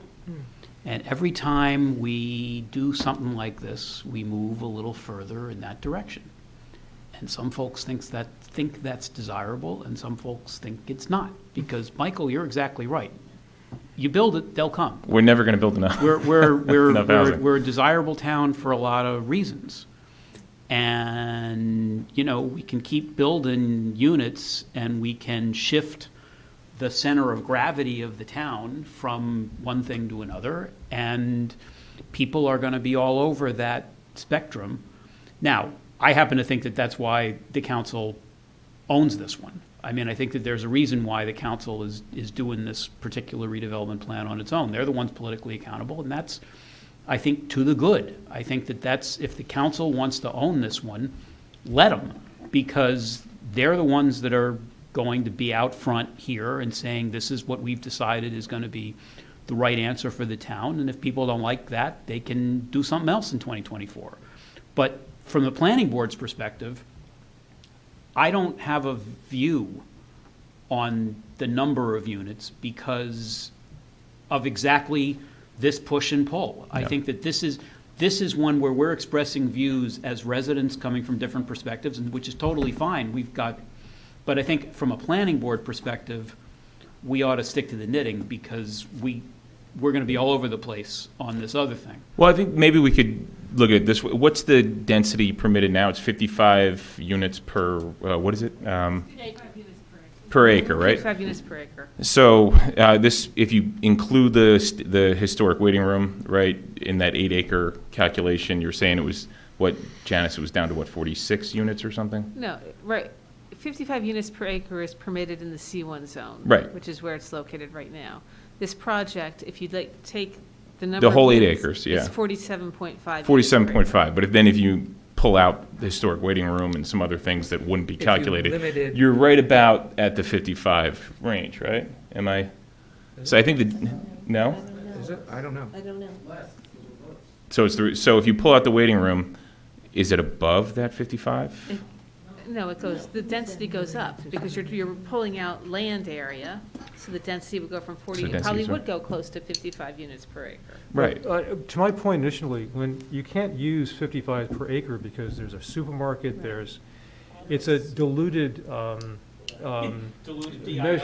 You know, I think that if this were only apartments on one site, then you could use that per acre. I think I'm in agreement with it. Maybe I'm just not expressing myself correctly. How about if we do this, yeah. and this is the direction that I was, maybe I didn't, if we have the form down, the heights, the masses, the open space, and we know what we know what the total cubic, whatever, square feet are. We have a minimum size of a supermarket, a minimum size of, open space is minimum size of office that we want, and probably minimum size of retail, because all the retail is, actually, it'd be good to know how much retail there is around the perimeter if we don't know those numbers.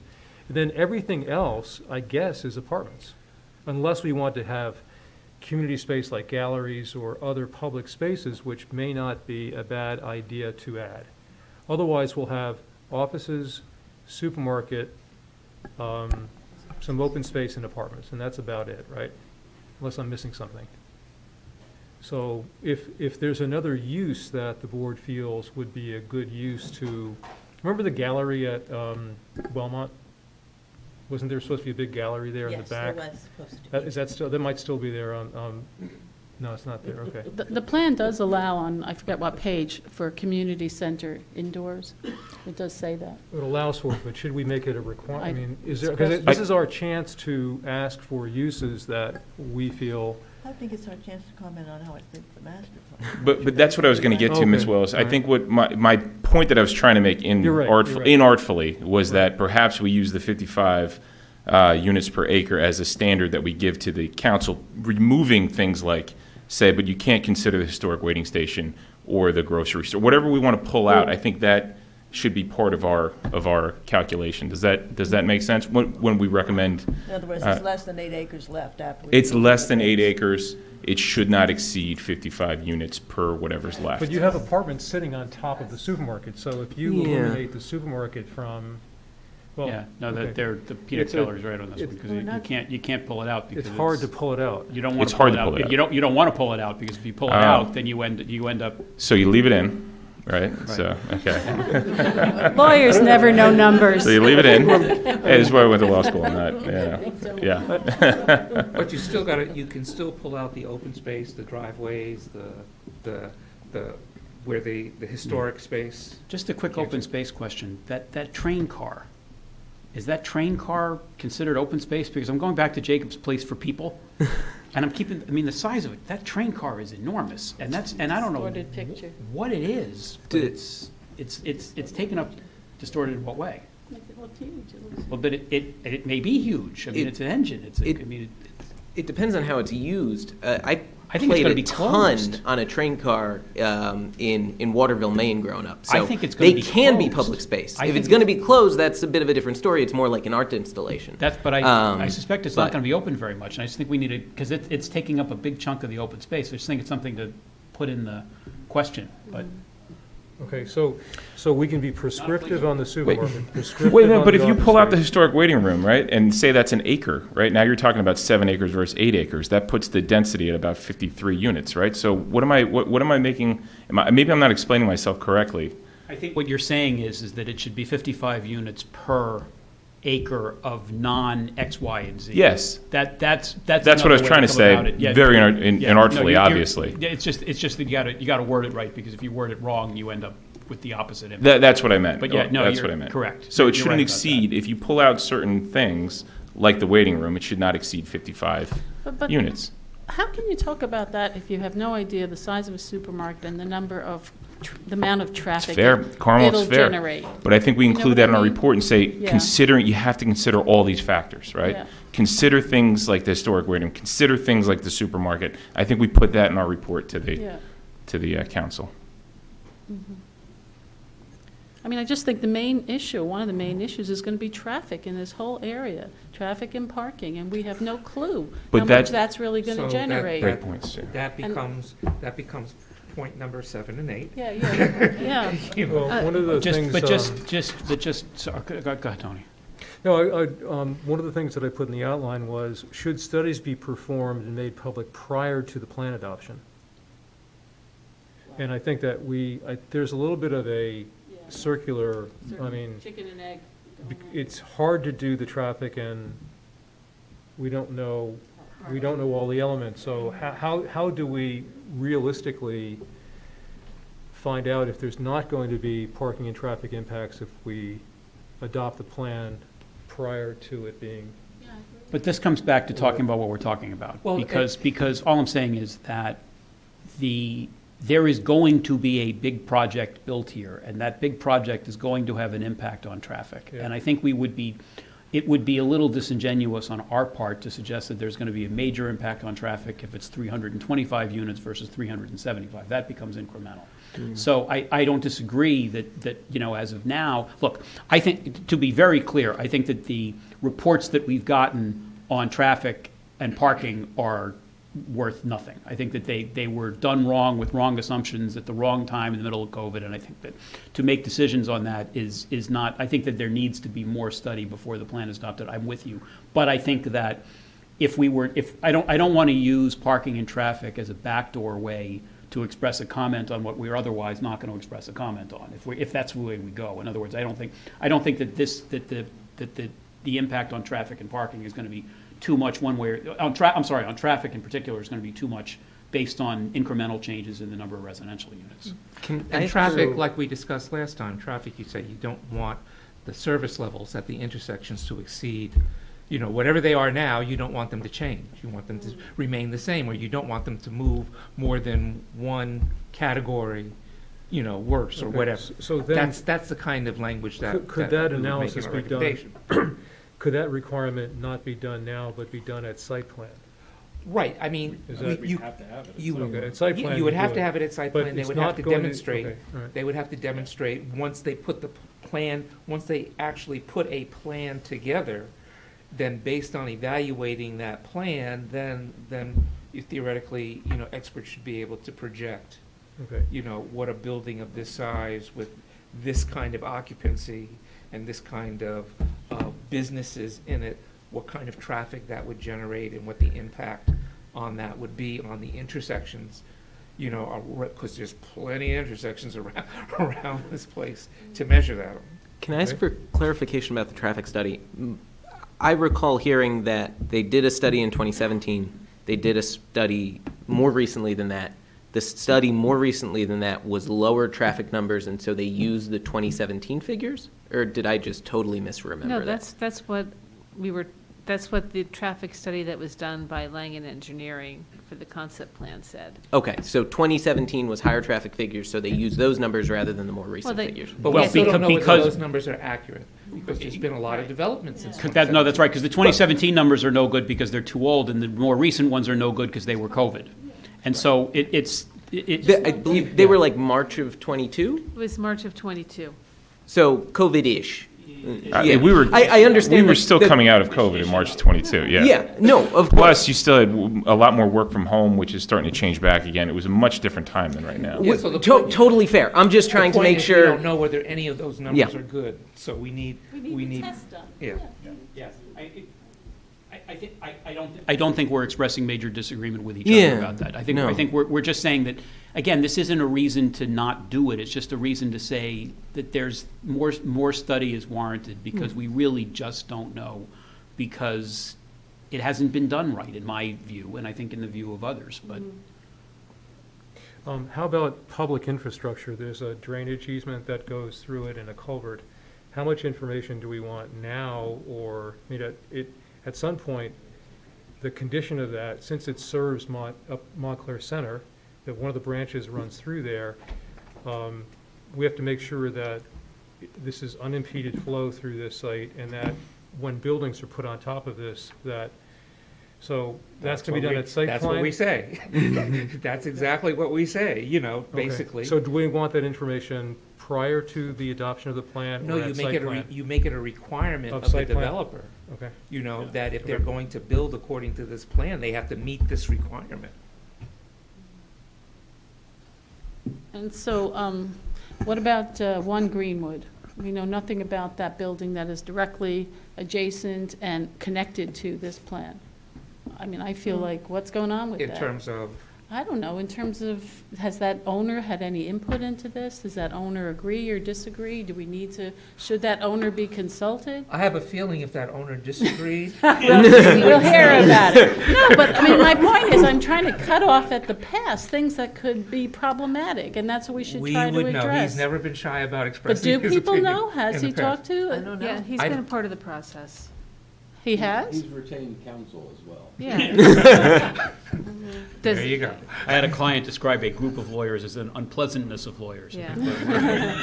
No, because my real concern is, I like that. Accurate. he has an easement that will be going off Glenridge Avenue, next to his building, that I understand, if I'm reading this right, will be used by both people entering the parking deck and the trucks potentially entering the loading area in the parking deck. And he's always And- had a problem, he had huge problems with Pathmark all the time. Okay, About so- violating those yeah. easements, so has to be part of the process, based on past experience. Yeah, as I said, I'm just trying to cut off at the pass things that could be problematic, and I guess then the council knows about this? Or is that council's aware something of we it. should, okay.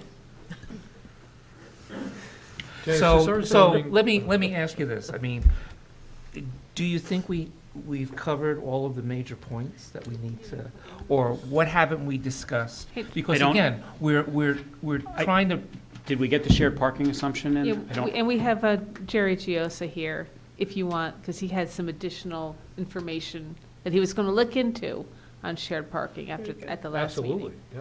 So he's here to give you, I guess, the results of his additional research. Very helpful. hi, Jerry, step forward if you dare. He's there. At your own risk. Can you use the, I emailed you. Well, it was, that was No, in he's my on, email. he's. Oh, no, I wasn't Oh, okay, taking well, notes. I'll listen to it. Yeah, you have the. I do, I have the, Oh, yeah, but, let me send you, you didn't get send me it like that that? one, then. Yeah, okay. I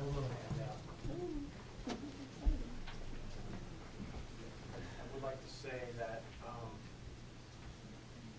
one of the remarks about where we are now, everything is kind of up in the air. We're still coming out of COVID, there's still a lot of questions. You gotta talk in the mic, Oh, so be recorded, yeah. You could just get, well, I can pass them down. Just give them to me, I'll pass them down. Go ahead. And we need you to speak into the microphone, Jerry. I Thank you. think it's turned on. Is that little green light on? Yes.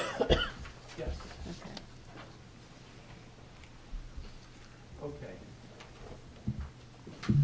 So what I was remarking when I was passing out the graphs is that we are in a period of, Is that definitely on? It's not on.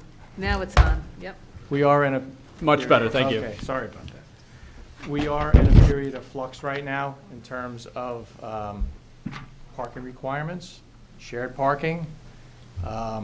We touched a little bit last time about Fridays and Mondays causing problems with shared parking models because people are now home on Fridays. So if I'm home and there's a medical office use that still has robust use on a Friday, we get a conflict, and the shared parking may not be as efficient as we would want it to.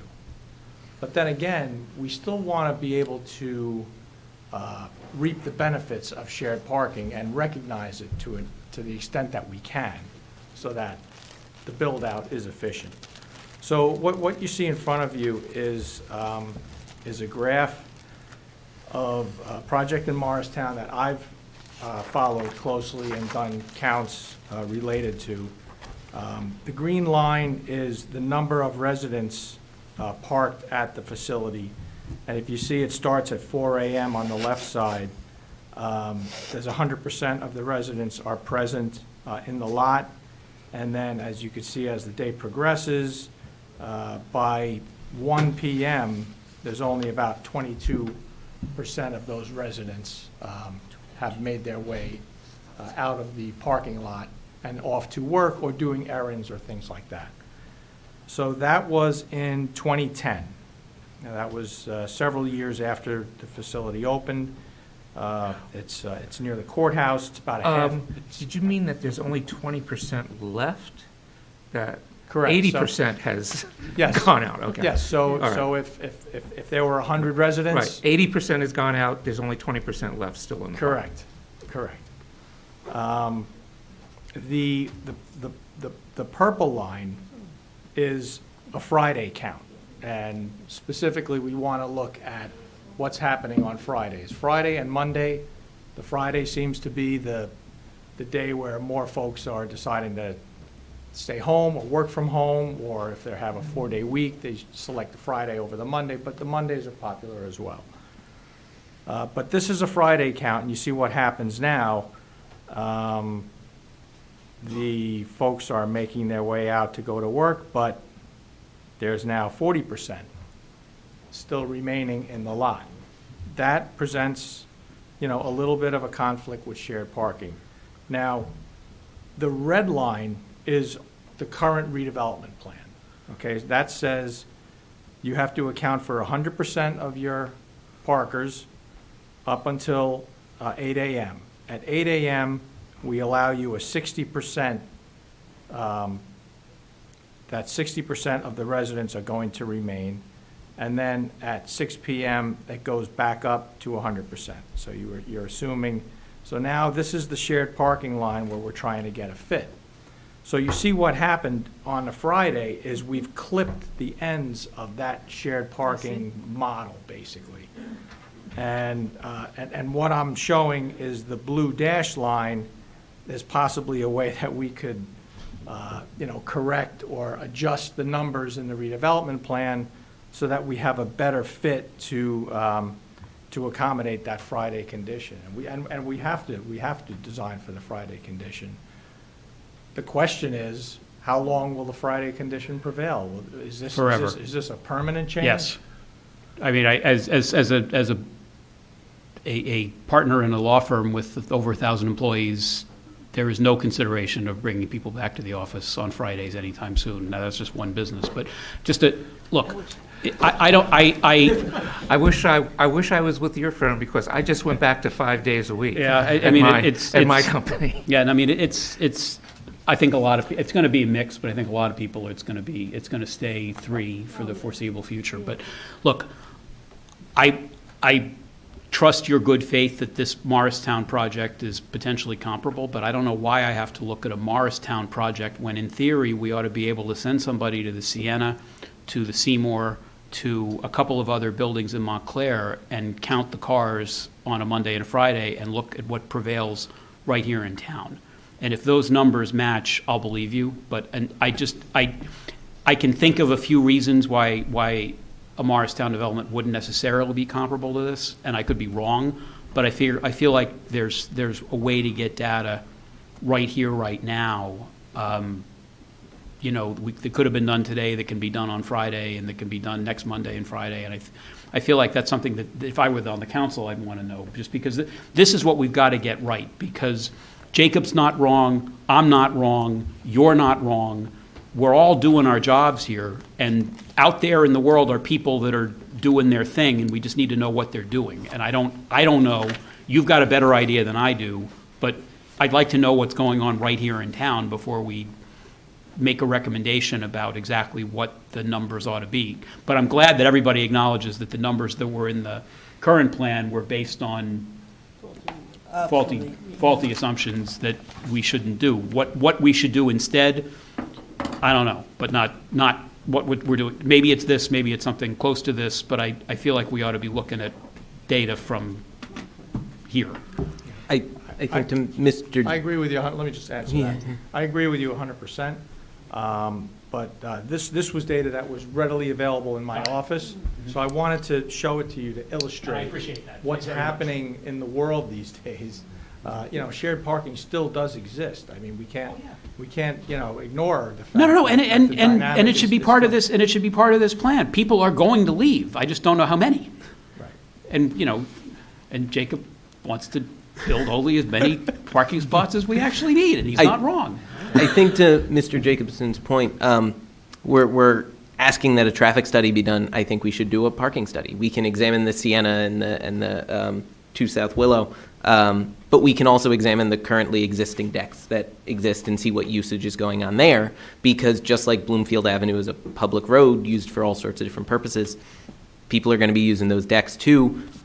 If they're not using this deck, or if they are using this deck, they may be pulling from those other public decks. So accounting for general Montclair downtown capacity and specific projects which can help illustrate the proper shared parking ratios. I agree with that to a point, and I just want to just state for the record the part that I don't agree with, because I'm just curious. I think it's going to matter for purposes of our recommendation.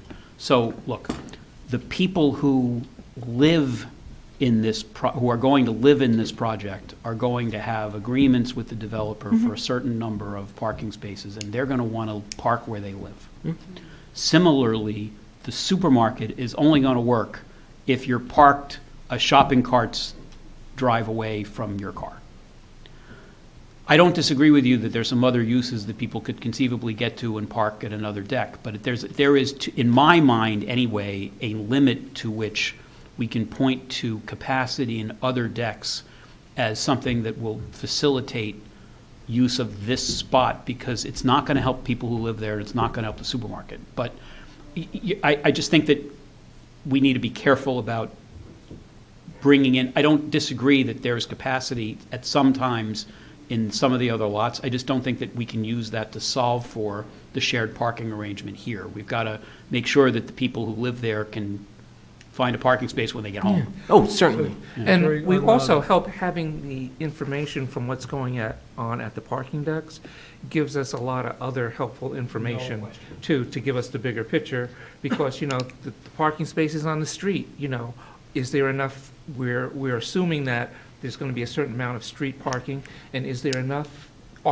There's never places enough in the- street parking. Are there places are there places in the deck where that street parking could go? Or is it that there's just, there's just no alternatives? Yeah. So, Jerry, in the sample that you did, you're pretty sure that all these are specifically just residential park? There's no other mixed use in here that's interfering with this information, right? This is just all residential parking? Yeah, these were license plate studies where. Oh, okay, so you got it where right down to the car. At 4 Okay. AM, all the license plates So and the lot. it seems like if this were to be what's happening in the marketplace, your shared parking, well, the shared parking table that's on page 29 of the plan is actually pretty close. It would just need to be changed instead of from 8 AM to 6 PM from 9 to 5. Is that what you're saying, to make the adjustment for this? That's what the blue line is Yeah. indicating, if we made that So adjustment. you're being a little bit more conservative, and you'd still have the same buffer that your dotted blue line here would have. Okay. Correct. And if you How about with, wanted to be even more conservative, you could bump that number up to, say, 70%. Okay, so that And may you could change see- the total number of spaces that you need in the garage to be a bit more. I'm sorry, say that again? That would change the total number of spaces that would be required for all the mixed uses to be slightly higher, because you'd have to accommodate for that. Oh, it's going to be worse than Yes, that, because, 8 to 9 and 5 to 6 are pretty prime supermarket times. And so that's, if you've got to assume that, But I think we're talking about just the number of spaces that are not being freed up now that would otherwise be because people are staying, it's just this is just the residential component.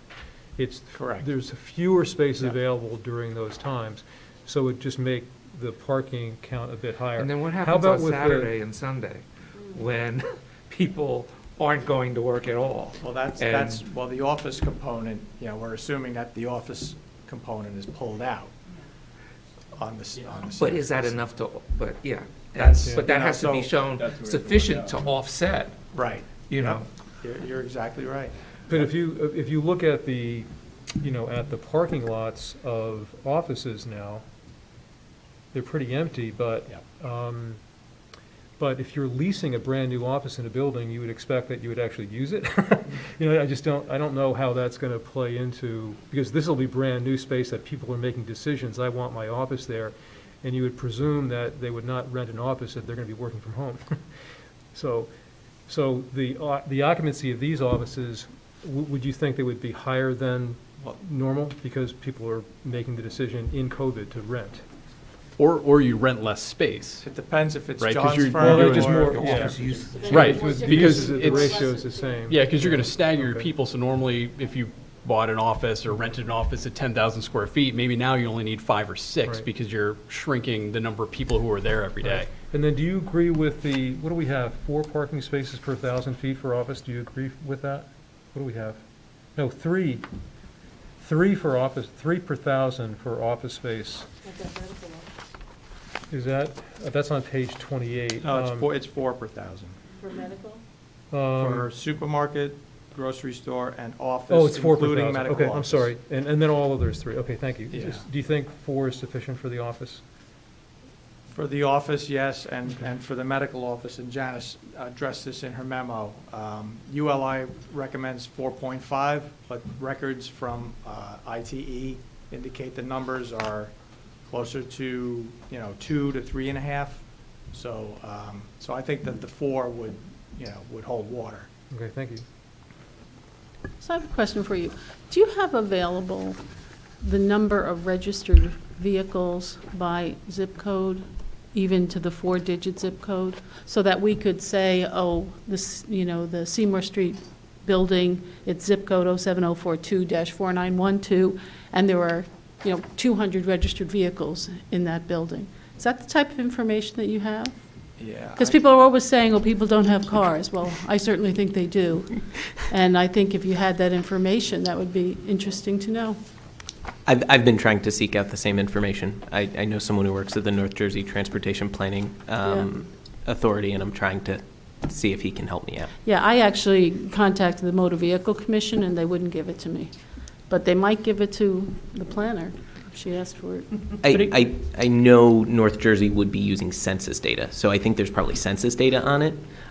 It's just tracking it down, because I'm trying to find the The real same information thing. is available in the motor vehicle. They know how many. But they may have legal restrictions on what they can I'm share. just looking for a couple of numbers. I'm not looking for who. But again, but just in terms of what we can accomplish as the planning board and our comments to the council, I mean, the good news is that once we make these recommendations and the council adopts a plan, the developer is going to figure out a way to, as John so eloquently puts it, park the thing. And so, I know he's got ideas about limiting the number of, basically limiting everybody to 1 car per unit, or doing other things to be creative about this and make the thing work, which is fine. But I just think, what I didn't want to do was let him have assumptions that were going to fail. But if we use good assumptions and then he can park it, okay. Yeah, my only concern is that, the developer will tell you that it can be parked, and then all of a sudden you see all these cars parking in front of the residences on the small side streets. And that impacts the quality of life of the people who live around the development, and I would hate to see that happen. So you really have to be sure that they can do the parking that they say they can do. And sometimes I'm a little doubtful about that. So, are we missing any points? Does the committee think that they have enough to put together? Does the committee first phase think they have enough to put it together for the second phase? So that we can have something, and, I guess realistically, that maybe you'd have to do something by Thursday so Yeah, that I the thought- other, right. the other committee could give it to us by Monday. Yeah, so I thought I would work tomorrow to give something to Tony and Kevin, and then they can look at it on Wednesday. Well, And just- tomorrow's Wednesday. No, Right, and tomorrow's- so tomorrow's Tuesday, but they would look at it on It's almost Wednesday, tomorrow, but then it has to, It's almost- you have to get it over to the other guys, And then, and yeah, so they have to have enough time to, so by Monday, if you can get us back to the rest of the okay. Can we do that? membership as a whole by Monday, then the rest of us have Kevin, enough time to Is that good for you? tear it apart and put it back together again. I mean, I think it's always easier to edit out So I think what I'll try to do is put as much as I can, and then you can get your red pens out. Okay, Thank you. okay. Well, in advance, I'd like to thank the committee members Yes. for undertaking this responsibility. And we look forward to seeing. Well, we look forward to seeing, what you guys put together. So, thank you, Janice, for compiling all the comments. And I think we're done with that for the moment, and I don't think we have any other reports on our agenda. So I would like to move that we adjourn. Actually, before we do that, can I move to approve the bills? We do have bills, and I reviewed them. Excellent. Then Okay. It's a lot of By all legal means. bills. Is there a second? There are. Second. All in favor? Aye. Opposed? Okay. thank you, Now the everyone. motion to adjourn. Second.